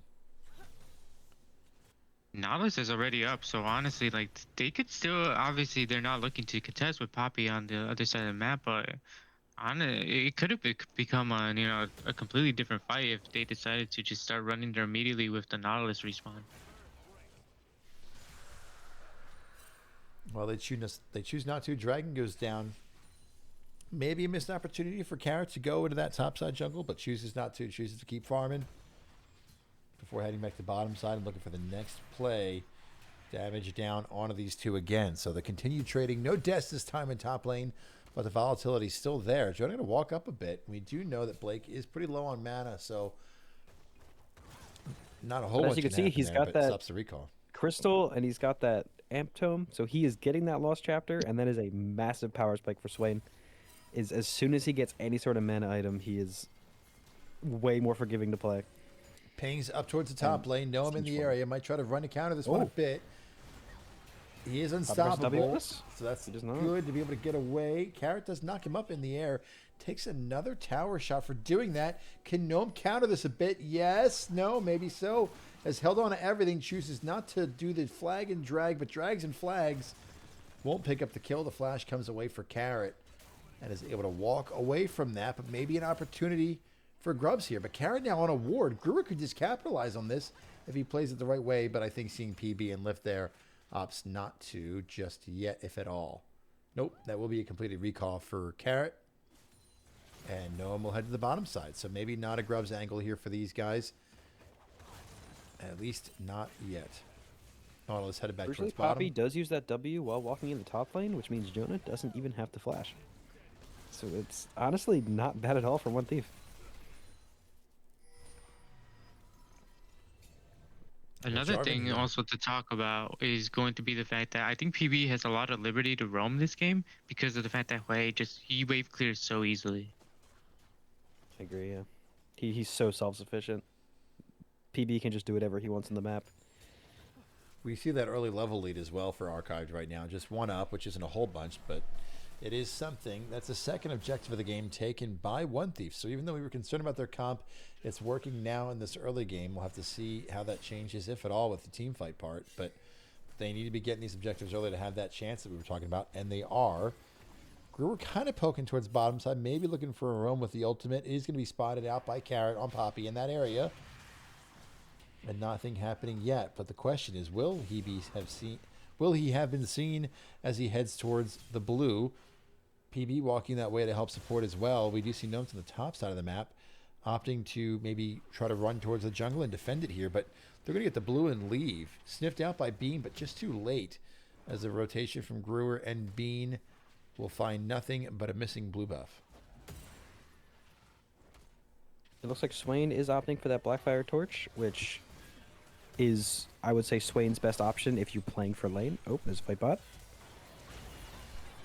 It's a big fight bot. The rel damage comes through and the CC comes in, but Archive is able to walk away for just a bit, but gets a lot of damage done at the exact same time. Noam is here. PB does flash, but now that he's flashed, hang out in the circle with me. Noam picks one up for himself. 4-1 now for One Thief. And it almost looked like another one was going to come down to the top lane there for Blake, but to no avail. They're able to walk away, and so some good damage coming down from Sarvis now. 2-0-1 on Kaiser. 200 gold bounty, 15 CS lead, And Sarvers and Brewer going to need to do some great things this game with the support of the rest of their squad to make it happen. Noam looking here onto Jace at the exact same time that we see Carrot looking here onto Jonah. He's unstoppable, doesn't hit anything else. The damage is there. Is it enough? It looks like Blake's going to die to tower, and so not able to find another one. Lift trying to kite this out the best that he can, but it won't be quickly enough. Another one comes down in top lane. They continue the dive to no avail. Wow. And Jonah, we were talking about him getting 2-0 early, is now 2-0 in the top lane. A disaster for the Nutbusters here at the 11-minute mark. And Jonah can pick up that force of nature. He gets that golden flux against a team that is primarily magic damage with that Swain and Hui. Like, that is so good for this Cassante. One thing I actually want to point out is the fact that, like, even though we do favor, you know, just because of the way the team comps work, we do kind of like the anti-dive. I think if this game ends up going, you know, 40 minutes, taking a while, Kaiser outscales the entirety of, you know, New York Nutbusters team. So, you know, with the Kaiser getting ahead early here, it could just lead to problems with her just being able to do so much damage that it doesn't even matter that you countered the team comp. The One Thief was in this spot last game. We were saying at about this point last game that if One Thief keeps this going, they will probably win. And they could not quite close it out last game. So I am curious to see if they can keep this lead this time. The question will they also get a just tower? becomes, will they get a tower as well? The question really for me is, we talked about the comps and how it's going to be so hard to dive into the side of New York Nutbusters. But it also might just get to the point that it doesn't matter because of how strong they are. And there's a flip that we were talking about and that they need from Brewer, and it happens onto his old teammate, showing no mercy to Psycho Carrot, who falls. That should be another dragon for One Thief. 8-1. We've got 3 objectives to none. It is looking good for One Thief if they can keep this momentum going. Yeah, I mean, this is Absolutely, exactly what you want to see. Now, Brewer low here in the mid lane, sticking around for a bit. 3 different members on One Thief, all with a bounty, so there is a window to get back in the game for the Nutbusters if they can execute. And you almost wonder if they are going to try to end the laning phase as quickly as possible somehow. And if they can get a grouped up fight in some capacity somewhere, somehow, maybe that's their window to look back in before it gets too bad. Plain Bagel looking for more here. Is able to land a hook on Bean. Don't think Archive can follow up as much as they'd like to. Put some good damage down, but why not? Noam here in the wings waiting just in case it gets a little too spicy, which I don't think it will. Plain Bagel and Archive continue to pushing this bottom lane here. But, you know, we talked about the farm advantages for the entire side of the Nutbusters last game. Much closer now in this second game for One Thief.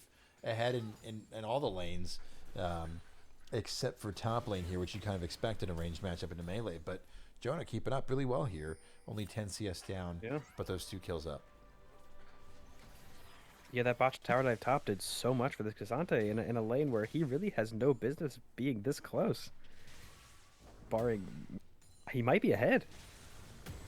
Oh, he 100% is with those 2 kills. I guess actually maybe plates make a big difference. Maybe it's a bit more even than I think, but he shouldn't even be close. I also point out that Swain has 2 amp lift. now. He's Oh no, it hurts. Damage, lift, trying to just get back to lane. Ugh. They won't even let that happen. No ultimates used either, so Gnome and Brewer can do that again and again and again if they choose to. Rift Herald spawning in 30 seconds. We can take a look at the gold here. You guys were just talking about it. They are even in gold in the top lane. Just 40 CC, 70 CS, but that doesn't really matter much. Looks like they're going to try to get something back here. Bean, still alive, survives an all-in from 3 different members of the team down there. And Jonas says, speaking of all-ins, I'm here for one too. Lots of damage down onto Blake. The stun, the root. And that's close. big for Blake to get that one. They need something going somewhere for New York Nutbusters. And Blake, the team captain, able to try to make it happen here. Carrot, it's just a ward, my friend. Don't do that. Does he get caught on the side of the wall? No, he doesn't. But Brewer still should have the damage, and he does. It's just a ward. And they will walk away. We were saying that we are looking at Brewer this game for One Thief, and he is playing like he is the main character. He is going around the map. He's doing a ton of damage. Doing a lot of main kills. Oh, there's character bot. damage on the archive, but it's going to be turned back around pretty quickly. Sarvis with one more auto will get it. Is able to get out of tower range as well. The root wasn't there from playing Bagel, and so Sarvis and Bean, even though it looks scary for a moment, are able to escape that one. Sarverus and Grewer, a dangerous duo a few seasons ago, reunited again and showing why they should be, as they are both having great games. Noam stepping it up big time as well on the Jarvan. You know, Jonah doing what he can as well in a lane he has no business in. One Thief shook off game one very, very quickly, and they're back in this one in the driver's seat here. Dragon in a minute and a half. Rift Herald up. Being here for that Rift Herald too, it looks like, is the play. The question for Nutbusters is, will they try to do anything about that? Carrot going on the Gnome is able to stun him into the wall. Lift trying to help to rotate with this one, but the support isn't here yet. PB still in mid lane on the way. Carrot is here still trying to hold on to this bush and defend his control ward. Is able to do so successfully. Top laners have started to move down. Blake heading back towards top lane. He was able to take that tower, so he's got a bit more agency there. And so we see Jonah trying to rotate up to stop that one. Bean maybe coming with. PB heading back towards the bottom lane to maybe get into this 1v1 a bit more. But Bean's committed to the top lane here. Blake going to finish the recall potentially. But Jonah not stopping at all with Bean right here to help. Interesting decision there from Jonah. But, you know, we're not going to question that just yet. Poppy here. We do have TP available on Blake, choosing not to use it just yet. Brewer's here as well. That is going to be spotting him on Vision. 4 members for One Thief here. For this, I think the call has just been made to give it up. We see Poppy heading back towards the bottom side of the map. Kai'Sa heading up towards mid lane for Sarvis on Kai'Sa, heading towards mid lane. It's another objective going over to One Thief for free. Oh, Blake, you knew they were there, my friend. Ooh. He is a drain tank. How much can he drain? He can do a lot of damage. He can do a lot of damage, but he can't stay alive long enough to do it, but is able to He take just Brewer get with Brewer. him. That is very Shut down. unfortunate for One Thief. I think if you're Blake, you're happy with that. Very much so. That's the second shutdown that he's gotten, so he's honestly getting a lot of gold in his pocket. Well, Lift looking for one of his own here. Sarvis decides to say, go back and turn it around into him. That's a flash. And Lift able to stay alive, but forced to use the flash to get away with that one. Archive now could be in a weird spot. Dragon does go down on the side of Nutbuster, so great rotation from them to pick that up. Carrot may be looking for something more than that, but opts to recall in that bush. Rift Herald going to be summoned here for One Thief. Carrot's still on the side. Stop the recall here. And they're going to drive that guy right into the tower. Let's see. Will we see our first tower of the season fall for One Thief? The answer is not yet, but I've got a lot of confidence it's going to happen at some point in time this game. Cassante running away. Jonah caught out just a tiny bit, but able to walk away scot-free from that one. And it looks like both these teams kind of posturing the same type of fashion we saw in game one, where, you know, nothing too crazy was happening except for around objectives. Next objective is Baron in a minute. Don't expect anything to happen there just yet, but maybe a bit of breath for all of us. 4 minutes until Dragon. Not much else happening in the meantime. After Blake got his solo kill, I mean, he's really ramped it up, getting 2 shutdowns, and the CS lead has grown a lot. He also got a full tower by himself, so honestly, for, you know, if there's going to be a comeback for the side of New York Nutbusters, it's going to be on the side of Blake, and I would love to see Carrot just rotate more to help out the Swain as much as possible. I will say, although Blake is doing very well, he is going a very greedy, damage-oriented build, and Kai'Sa can blow him up very easily. Yeah, I'm I a bit surprised he hasn't one opted for a flip. tank item first or second. Usually a lot of Swain players will do that. And he has 2 amp tomes, so it looks like he's opting for another damage item third, maybe the Zonia. But I'm just worried that no matter how fed he gets, Kai'Sa is going to explode him without those tank stats. Yeah, with the fact that her passive does percentage health damage, and the fact that his only defensive mechanic is going to be his HP stacking, I think Kai'Sa can easily shred him later on in fights. We might have bad news here in bottom lane. Grewer is going to just He does have a run flash. from this one. Does have flash. Does have his ultimate as well if he chooses to use it. Just able to flash. walk Does away wood. from that one. And so with the flash, able to escape. A lot committed for the Nutbusters to no avail. Blake here in the top lane, continuing to push his lane. He started to grow that farm lead as well. About 40 CS up now in the top lane between the captain and Skirmish. No, I'm looking for damage for PB on the side. Sarver says, that's enough of an angle for me. I'm here for that. And the rest of the team will follow suit as Archive is now gone under the tower. Is able to survive for now. Brewer takes an unnecessary tower shot before backing away a bit. The Nutbusters are here to defend this tower and try to hold that streak of no towers lost for the season. But I think it will fall maybe on this wave. Nutbusters staying really passive here.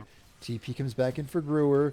And we have had Jonah, the team captain, come down this way to try to do some more damage. Brewer's back with full health, able to put some more damage of his own down and some slowing, but the tower hasn't fallen just yet. Archived is on the way from the well as well. PB is now spawned and will probably be running this way, and we see the Nutbusters are the one pushing the wave here, even in a 4v5.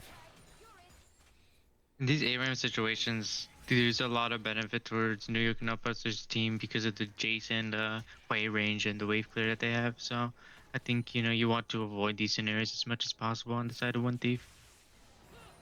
Well, your words to their ears. Cassante headed towards the top lane. Jonah going to push that out a bit. I think the rest of the Nutbusters are happy to kind of just be here and see what else they can force. Almost not looking lost necessarily right now, but not too much to do for them. The next fight might just be a dragon fight here in a little over a minute. Neither team really has the ability to sneak or burn a Baron at this moment. Maybe One Thief, but only if you get a couple kills with Kai'Sa. And so I think Dragon's going to be the next play. A minute until that spawns now. Both teams kind of getting resets off to be ready for that. And I imagine we'll see both the top laners head back towards top, where it's nice and safe and warm and comfortable for both of them, as they both have the teleport. But Dragon spawning shortly. That's going to be a big play, unless Lift gets caught and is forced to flash. The rest of the team still chasing for 1T down here. Being Hex flashing over the wall, not able to find anything there. It looks like it's just a catch your breath moment. Let's get ready for Dragon. Chase is just not allowed to have flash off cooldown. Like, every time it is up, someone randomly burns it in a random lane. It's happened almost, I think, 3 times now. It feels like it. And that's also one of those moments where you're saying he doesn't have flash, then he flashes, and you're like, I thought you said he didn't have flash. You're like, I thought he didn't. It just must have come up. When One Thief watches the VOD back, that's proof. Brewer, I'm sure your callouts were great. They always were. I'm sure everything's fine. Oh, they might just run right into each other here. The question becomes, though, will they pull the trigger fast enough, and can it be countered? We don't have Poppy here. Poppy's running from the well with Dragon up. Carrot, not the best timer on that, unless there was a big purchase or something there maybe. But neither team really apt to start it just yet. Brewer clearing the bottom wave. And Sarver is just dancing and dancing and dancing here. But to your point, Yug, there comes the first power from the Jace. Able to just do a bit of damage there and poke. And so One Thief took one of those and said, okay, let's shit our good off the pod here. The Dragon's been started. They still continue to dance. Poppy on the side, maybe the wrong side. Can they just run front to back? They can't keep doing this for too much longer. Brewer's on the side looking for an agency in the flank. It's going to be a Poppy knockback for 2 people, and that's too late. You waited, One Thief, and now you're dead. Bean goes down. Jonah short to follow maybe. Noam's still looking for an angle. You've just got to get in there, Noam. Use your things. Push your flash. Push R. There it comes on. It comes on to Swain, but Swain's maybe be happy and be trapped in there with you. Smite comes down. No one flashes forward for that, but might fall in the end. Decides to go back in. Can the rest of the team re-engage? Sarvis is still alive. Brewer's still alive. They're both untouched in the back, but no one falls. But they're going to pick one back up as Cycle Carrot goes down. Plain Bagel going to take a lot of damage here, but I don't think he's going to fall. But there goes one more on Archive. He's down. And Sarvis continues to go forward. He goes for another one. Can he get one more on a Plain Bagel? The hook comes through, and Brewer will pick that one back up. Excuse me, that's Lift, but it won't matter. It's an ace. It's a triple kill right now for Jonah, and a big team fight win for One Thief. They backed off the objective and ended up the first tower for One Thief on top, and they get First the That's tower. the first tower for One Thief. We did it. Sorry, I had to get sound effect. They might get a second one here. You did do the sound effect. They might get a second one here. Minion wave, not really where you want it to be just yet. And so they'll be forced to back away from that one. But a big team fight win. Noam holding the ult.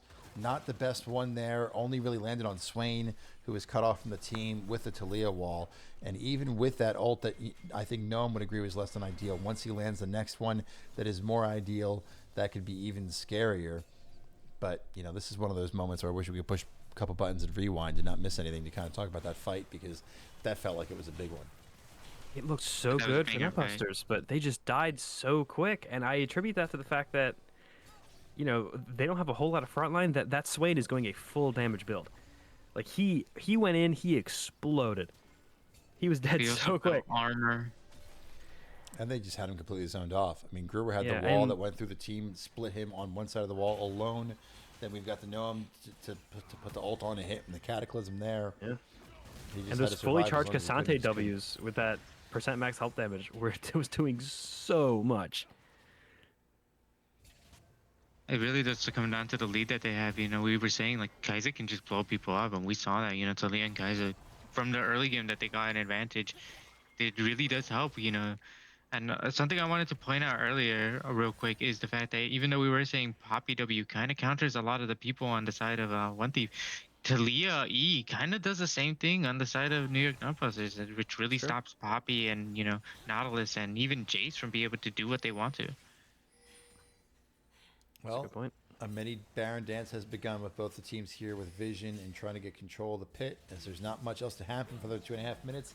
We pick up another tower in the bottom lane. Team Captain Jonah 6-1 now, most kills in the game, and on the team pushing in the bottom wave a bit.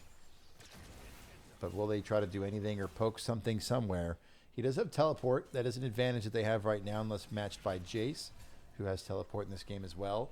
But there are 2 teleports on the side of One Thief in comparison to the 1 available right now for the Nutbusters. Shouldn't make too much of an impact depending on where we see people, but we do see that it's Swain in the bottom lane with no TP versus Cassante, who does have it, as we interestingly sent the Jace that has TP up to the top lane to match Brewer here. And the farming continues, and the resetting continues, and it's going to be a wait and see on when this next fight happens. More vision being cleared out here for the Nutbusters. Noam says, hey, that's my ward. Bit of damage back down to the carrot using Baron's help. Yeah, and I think the vision has honestly been a lot more even this game compared to the last one, mostly because of the fact that towers have fallen now.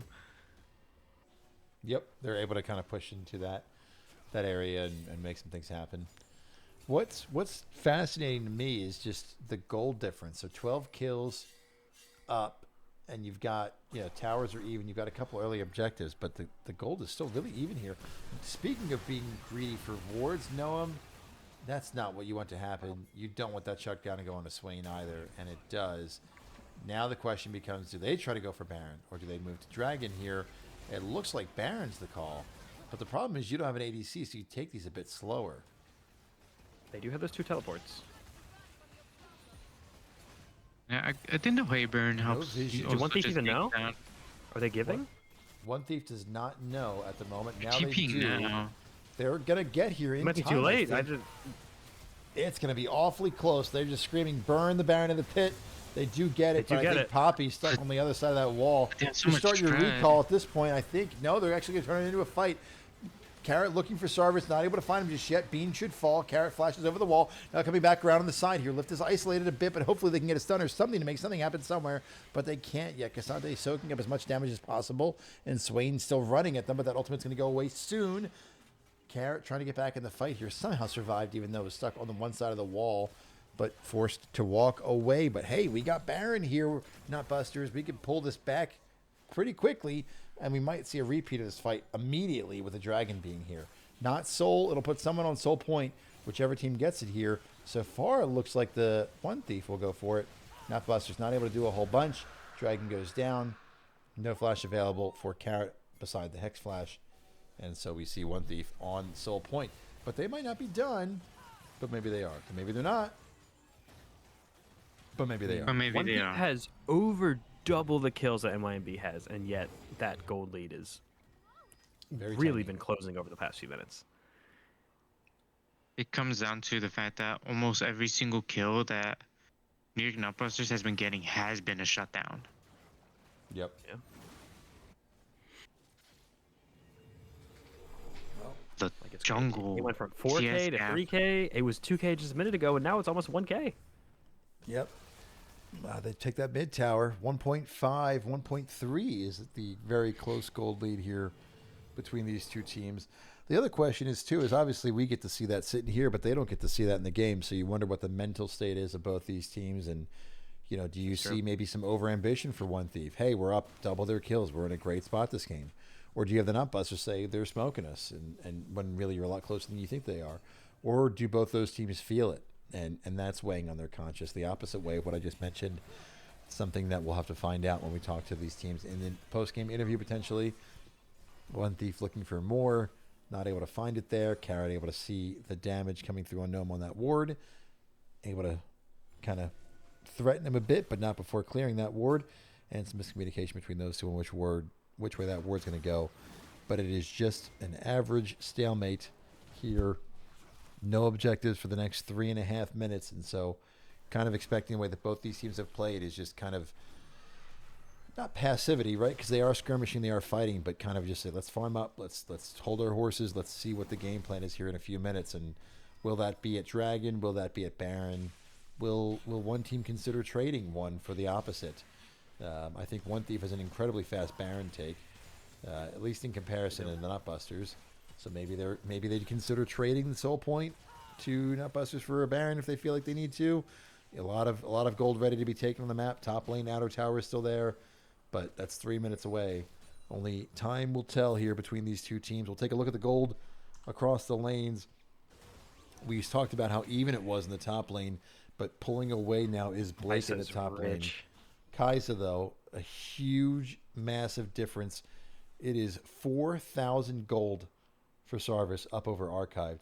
And it feels like that's what's kind of holding them in the game. Pretty even in the mid lane, 200 gold difference in favor of Lift over the Talia, probably from those shutdowns, as we kind of mentioned earlier. Yeah. The gold on Poppy just barely ahead of the Jarvan. Support gold, it's very similar. Not that it is a pivotal one with the warding abilities of those guys, but you see that's close. But it really is just a Kai'Sa versus Swain diff in the gold department, and who can win that fight. The hook barely just misses on the Gruwer there. That would have been a fight. I imagine they would have wanted to take. Poppy flashes over the wall, but you're going too deep. Your team's not here with you. There's 4 of them. Able to knock away with the ultimate. Noam on the side is going to... Oh, that's not Noam. That's Sarvis. The Kai'Sa ult did get canceled, but Sarvis is just alone with no support ever. Noam comes here to help his teammate and keep him alive, and Gruwer follows up, so Sarvis is able to stay alive with a double kill. And they've got a wall now to stop the retreat from happening, but Gruwer can be caught out because the wall wasn't perfect. And, oh my God, what a good knockback. But Poppy... Carrot chasing his former teammate down, trying to put some damage on him to take him out of the game. Gruwer's running away from the team, comes back to the team, and Carrot will pick up the one on the Gruwer, but force him to die more than likely as well. Poppy can be fast. Can you get to the blast cone? Bean! No, it's so close. I can't tell what's going to happen yet. The stun comes through. Poppy gets away! Oh my God. I think a key important part of that fight is just the fact that Kai'Sa's so far ahead. She just blew up the Jace, blew up like the Knowledge. There's so much damage coming out of Kai'Sa. And, it was really like, even though there's some really good plays, the Poppy ult was good, the cancel from Poppy was good. And we're seeing the benefit of having Poppy, but Kai'Sa just so much damage in that fight. Sarvaris had no business living that. And Absolutely Jace none. just, before he could do enough damage, just went 100 to 0. In an instant. I don't even know what happened. He was on my screen and then he wasn't. I would have loved to have heard the comms, because Noam jumped over a wall ready to sacrifice the body for his AD carry. Gruwer came around the backside and took, I don't want to say a weird path because that sounds mean, but took such an awkward path to get there and save his teammate, and it worked. Speaking of saving teammates, Blake might need some saving here. PB here to follow up as well. Dragon is spawning. Jonah forced to run from this one. And, okay, thank you, client. Jonah takes a weird path, though, and runs into Lift and Carrot, who are right there to put some more damage back around. Gruwer able to chase this one a bit, but not necessarily the one you want to be in the front. Unless you can pick on a Blade, and you can. And look, we talked about the damage and then the lack of a tank build, and it's going to cost his life.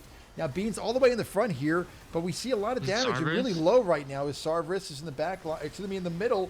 And that's Carrot trying to get in the back line here as much as possible. Able to survive this one, it looks like a bit as well. Sarvis just free hitting, though. Gruwer helping to follow up. Sarvis picks up a double kill. Carrot here on the side trying to see if there's any way that he can get a steal, and he won't be able to. And now Carrot might be caught as well. Gruwer says that's revenge for the last one, my friend. We're coming down bottom lane and mid lane here. One Thief for sure back in the driver's seat now. It feels like they've got the soul, and it looks like they're moving a Baron as well. I mean, the gold lead just has now started to explode. Big thing too is the fact that they jump on the Swain, they get his ultimate, they get his Zonias, but they just disengage, let that fall off, and then the media fight after, he doesn't have his big tools that really makes him a champion. They just flip him, and once again, like Dave mentioned, he isn't really tanky at all he has his Zonias, so he just explodes instantly to the Talia damage. Another hectic fight between these two teams. Neither seems like they want to go down in this one and start the season 0-1. And we are still quite some time, I think, away from figuring out which way it's going to go. I don't think the end is anywhere near in sight for this game and potentially this series, depending upon how the next 10 to 15 minutes play out. We talked about how game one, a 40-minute game, was a banger. Here we are, boys and girls, buckle up. It is not going to be decided in the next minute or two. I can tell you that. 11-1 Kaiser. Got to be the focus for the Nutbusters in some type of pick, whether it's a Nautilus pick, a Poppy flank, or something in that capacity. But in the meantime, we see a Cassante flank. But Cassante able to absorb some of that damage. Didn't find the angle. That's okay. We'll walk away from this one. Gnome and Gru being terrorists in the jungle, taking away the blue buff from Carrot. Carrot taking a lot of pressure in this one. He is all alone. He's going to get ulted away. Sarvis is all alone, though, at the same time. You aren't that fed, my friend. You can't deal with the two of them. Carrot will fall, so it's a 1-for-1, but Sarvis being one of the ones that fell, that's disastrous for One Thief. A wall could split off, lift, and it does. The knockback comes through on my screen. It didn't look like it, and that is tilting as ever. But some damage comes back around onto this one, and I think One Thief's going to have to just back away after getting those picks. It's a bottom lane for a mid-jungle duo with both teams losing 2 once the dust settles. You hate to see it happen. I mean, Sarver's 100% the big carry right now. But he was just left alone as they were doing a big skirmish, And it does end up being 2 for 2, and you could say it's pretty even, but you should have been in the driver's seat right now as One Thief, and I think this really does slow down. It should have been an inhib, but instead, your Kaiser dies, and you just have to. You're still getting some stuff on the map of Baron, but you would have loved to get more here. Well, there's the ADC's mindset, right? So key word for those of you guys listening that are not ADC players. You'll hear him say he was left alone. My question as a jungler is, why are you there? And we didn't have the camera on him at that time with the skirmish in the top lane, but Sarvis, feeling himself right there, was up a little too far, and no matter what those comms were, in some capacity, if we're moving or we're not moving or this or that, unfortunate for Sarvis to get picked off. Shake that one off, though. Should still be fine at 11-2. The game is in a reset state right now. Elder coming up in a little over 2.5. But these teams have gone from only fighting around objectives to fighting whenever they can.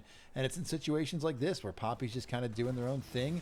Carrot tries kind of exploring the river and will pay for it with his life. 1 in 8 Brewer now. does not is miss. Poppy. Brewer does not miss. Brewer's playing insane, setting up these kills.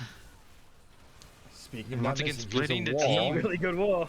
Yeah, Lift is just alone on And the the other side of it. flip. Can't do Oh anything my else. God. Archive falls down quickly. They're taking some tower shots. Gnome's able to walk away. Bean flashes out, and Jonah able to walk away as well. Great trade there from Lift to hit that damage on a Grower to maybe force him to back off a bit. Some more of those combos could be detrimental to One Thief, but the question is really, can you execute them? Sarvis is here trying to push in the mid tower, able to kind of dash away from that a bit. PB looked for the hook, but Sarvis was ready for it. Not able to find one there. And One Thief just going to continue to be a bit terroristic in the jungle here as they've increased their gold lead now to 7,000 gold. That's a greedy recall, but able to escape is Jonah. Well, I can tell you this. It's going to be a dragon fight here in 1 minute and 20 seconds for Elder, and that is going to be game deciding. It feels like we're in... One Thief is in the driver's seat, and the Nutbusters are running fast to catch up, but this is going to be the moment, we talk about Poppy, and I just kind of mentioned 8 deaths getting caught, XYZ. There is a real opportunity here if Poppy can stop this engage from happening, if we can see some disengage, if we can see a Nautilus re-engage, that is that it her won't best time. matter Kaiser did get stunned, is able to just kind of run away from that, though, in the end. Did not burn Flash, did not burn Barrier, which is nice for this next fight that's happening. Double TP, it looks like. Nope, excuse me, that's a recall from Brewer. But does have TP as well. Looks like they want to get control of this pit, hold control of this pit, and Brewer's going to TP to mid lane here as well, just to make sure it stays that way. Good damage One thing's again just from Lift, but recognizing that NYNB has to beat objectives first, and they are just setting up Not. before NYNB has any chance to walk up, and they realize that win con, and they're playing very well to it. and we do see a recall coming out right now. It's Lift recalling. Daniel does have TP, can get back to this pretty quickly, does choose to do so. But we're seeing this awkward thing where now they're split again across the map. Carrot's down here on his own in the bottom lane. Lift was as well. PB is rotated to this. Archived is trying to come that way. We see Blake being the lone member of the team here towards the top side. Lift is kind of in this awkward no man's land at the moment. But it feels like there's not the angle that the Nutbusters need to get in, and they've got to be a bit decisive here in terms of what they're doing. It looks like a call has been made by the team captain, leading the charge. Carrot's still down here on the bottom side by himself. Dragon just kind of out. Not really a lot of damage down onto it. Brewer knocked back a bit. Jonah clearing out some vision here as best they can. Dragon's still very healthy, 19,000 health. Being looks for the engage, can't find it yet. Gnome is able to get to the back line on Archive. He's able to flash away from this one. And Gnome's taking on a lot of damage. Bean follows up, but the Sarvis is coming in as well. But Sarvis gets ulted out of this fight if they can put the damage down quickly enough before he goes back in. Gnome falls, and so does Bean. And Jonah flashes away. It's 5 members still alive right now for the Nutbusters, but they're all low. Brewer's still healthy. Can he find a pick? Sarver's still healthy. How long can Jonah stay in the front for these two to put the damage down that they need to? Long enough, I suppose. There goes Psycho Carrot. Jonah is going to continue to go, but Brewer and Sarvers aren't ready to follow up just yet, so they're still there in the back of the back way. Playmaker lands a hook. He's going to fall, though. Sarvers is still trying to put damage on it. So does Brewer. It's another flip. Sarvers is still alive. He puts more damage on a Magic Claw. Lift comes back in for the damage on the side, but the hourglass is there, but he picks up. Oh my god, it's nuts right now. It's down to 2 people left. Lift, Brewer, the mid laners for both teams trying to hold it together, and they can't just yet. I think both are happy to walk away from this one as it becomes absolute chaos at a fight around Elder, and we're going to see it again in about another 60 seconds when both teams are up. Lift isn't done yet, though. He's actually going to go for it, and he's going to look for the damage. Oh my god, the hourglass timing. I think this is going to just go to Brewer here in the end. It does. It's an ace. Wow. Holy shit. Jonah and Brewer played that so well. Dude, Brewer's playing out of his mind, Brewer's honestly. spacing was insane. Jonah lived with 1 HP multiple times and then went back into peel and then got out again. And that was just so well played by One Thief, and I think this is just Elder. And I think the big thing is that New York Nutbusters is just having a severe damage issue. I mean, like, you have really, without Swain, or like, the Swain just isn't outputting that much, and honestly, oh wait, maybe a steal? He's in with Poppy ulti. It does get canceled. Are we They're coin just going flipping to try to this? burn him down really quickly. 5,800 health still on this Dragon. Poppy's still doing his best to stay alive. He's probably just going to be able to walk away from this one. But can he just walk back up and smite it? He's going to go back in there, and he probably can smite it here. He does. They steal the Dragon. And the Nutbusters pick it up, and the burn's going to be there. But Archive is going to try to do some damage here. Sarvis is going in, but he's going to run right into Blake, and Blake's just going to ult. That's Elder Dragon coming in clutch for the Nutbusters here. Carrot's still alive. I don't know how, but he's walking away from this one. PB left alive. Blake, the team captain, trying to come through. We see pings towards the bottom lane. They're going to try to push for a win here, maybe. And Nutbusters could try to take the series here, even though they're down in gold, even though they're down in kills, even though they're down in souls. They've got a huge wave top. They're going to push bottom here and maybe look for a big push. They've got 30 seconds on Brewer, 35 on Sarvis, or 2 carries. The question is how hard can they push?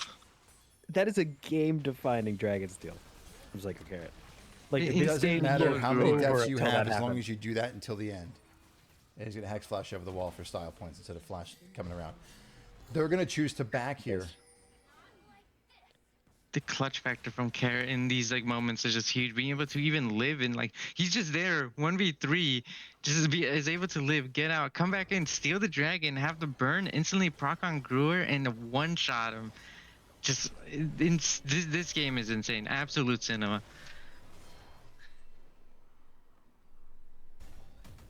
Oh my god.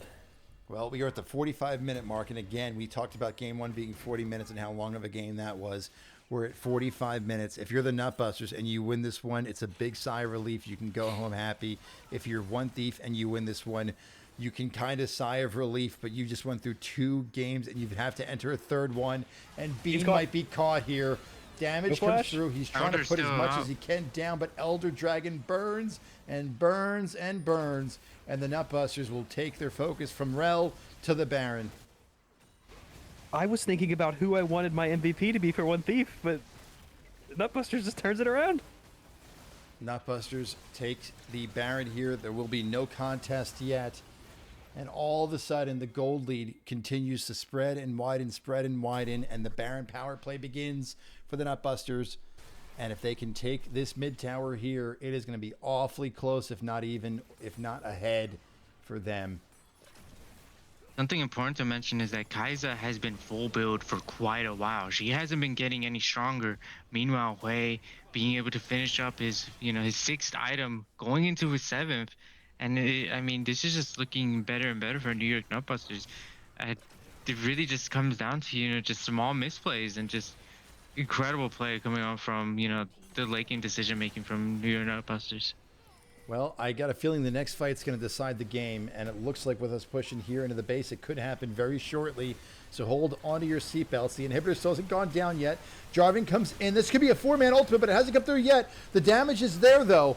Rungus is in the backline B, but no, they're just falling one by one. Dead. The damage is too much. Sarvis is gone. No one will follow. Here comes Jonah. Brewer is going to have to watch from the well as the Nutbusters will highly likely take the series here after an absolutely insane comeback win in Game 2. Can Brewer pull off a miracle? We've seen him do insane things before. We saw it earlier this game. We've seen it in this series. It's not going to happen now. The Nutbusters will take the series 2-0. And man, if you just take a look at the post-game screenshots, it will not tell you enough. What a hell of a series, and what a way to start the season for these two teams. Decimating loss for One Thief, a hell of a win for the Nutbusters, but a game that should go down in history between these two teams. One Thief played so well. I do not want to go down on that at all. But NYNB just made all the right decisions when it mattered. As soon as that smite steal happened, they pushed every advantage they got from that as much as they possibly could, and it led them to win the game despite being down 7k gold at one point. Yeah, great plays from the entirety of New York Nutbusters to make this comeback happen. But honestly, I have to give my MVP to Carrot. That Elder Steal cemented the game. Yeah, I have to agree. I'm all for giving the MVP to somebody who played well and consistently the whole game, but none of that would have happened if Carrot didn't press his D key at the right time. Yeah, honorable mention over to the Swain. He was really a menace throughout the entire game and a huge threat. And Daniel for being able to come back after, like we said, he was flashing and just shut down for most of the early game, but he managed to turn it around. But man, did the Poppy really pull out some great ultimates throughout the game? Sure, Carrot died a couple times, but let's just say that those were all good deaths because that's my really cemented his MVP. It's one of those things, you can miss as many shots as you do, but if you hit that game-winning shot, that's all that matters, right? And I think that with you guys deciding the MVP for Carrot here, that's all that matters. Picks that up. It turns that team fight around completely. The burn, the damage, and just the ability for the Nutbusters to stay up, stay ahead, keep their heads high, and keep pushing forward no matter what. Just on a different level there, and a great start to the season for the Nutbusters. On the opposite side, let's talk on One Thief for a second here. In the driver's seat multiple times across both games, end up coming short. A lot to unpack here for this team, but we see that potential. That is there. That is real. This is absolutely.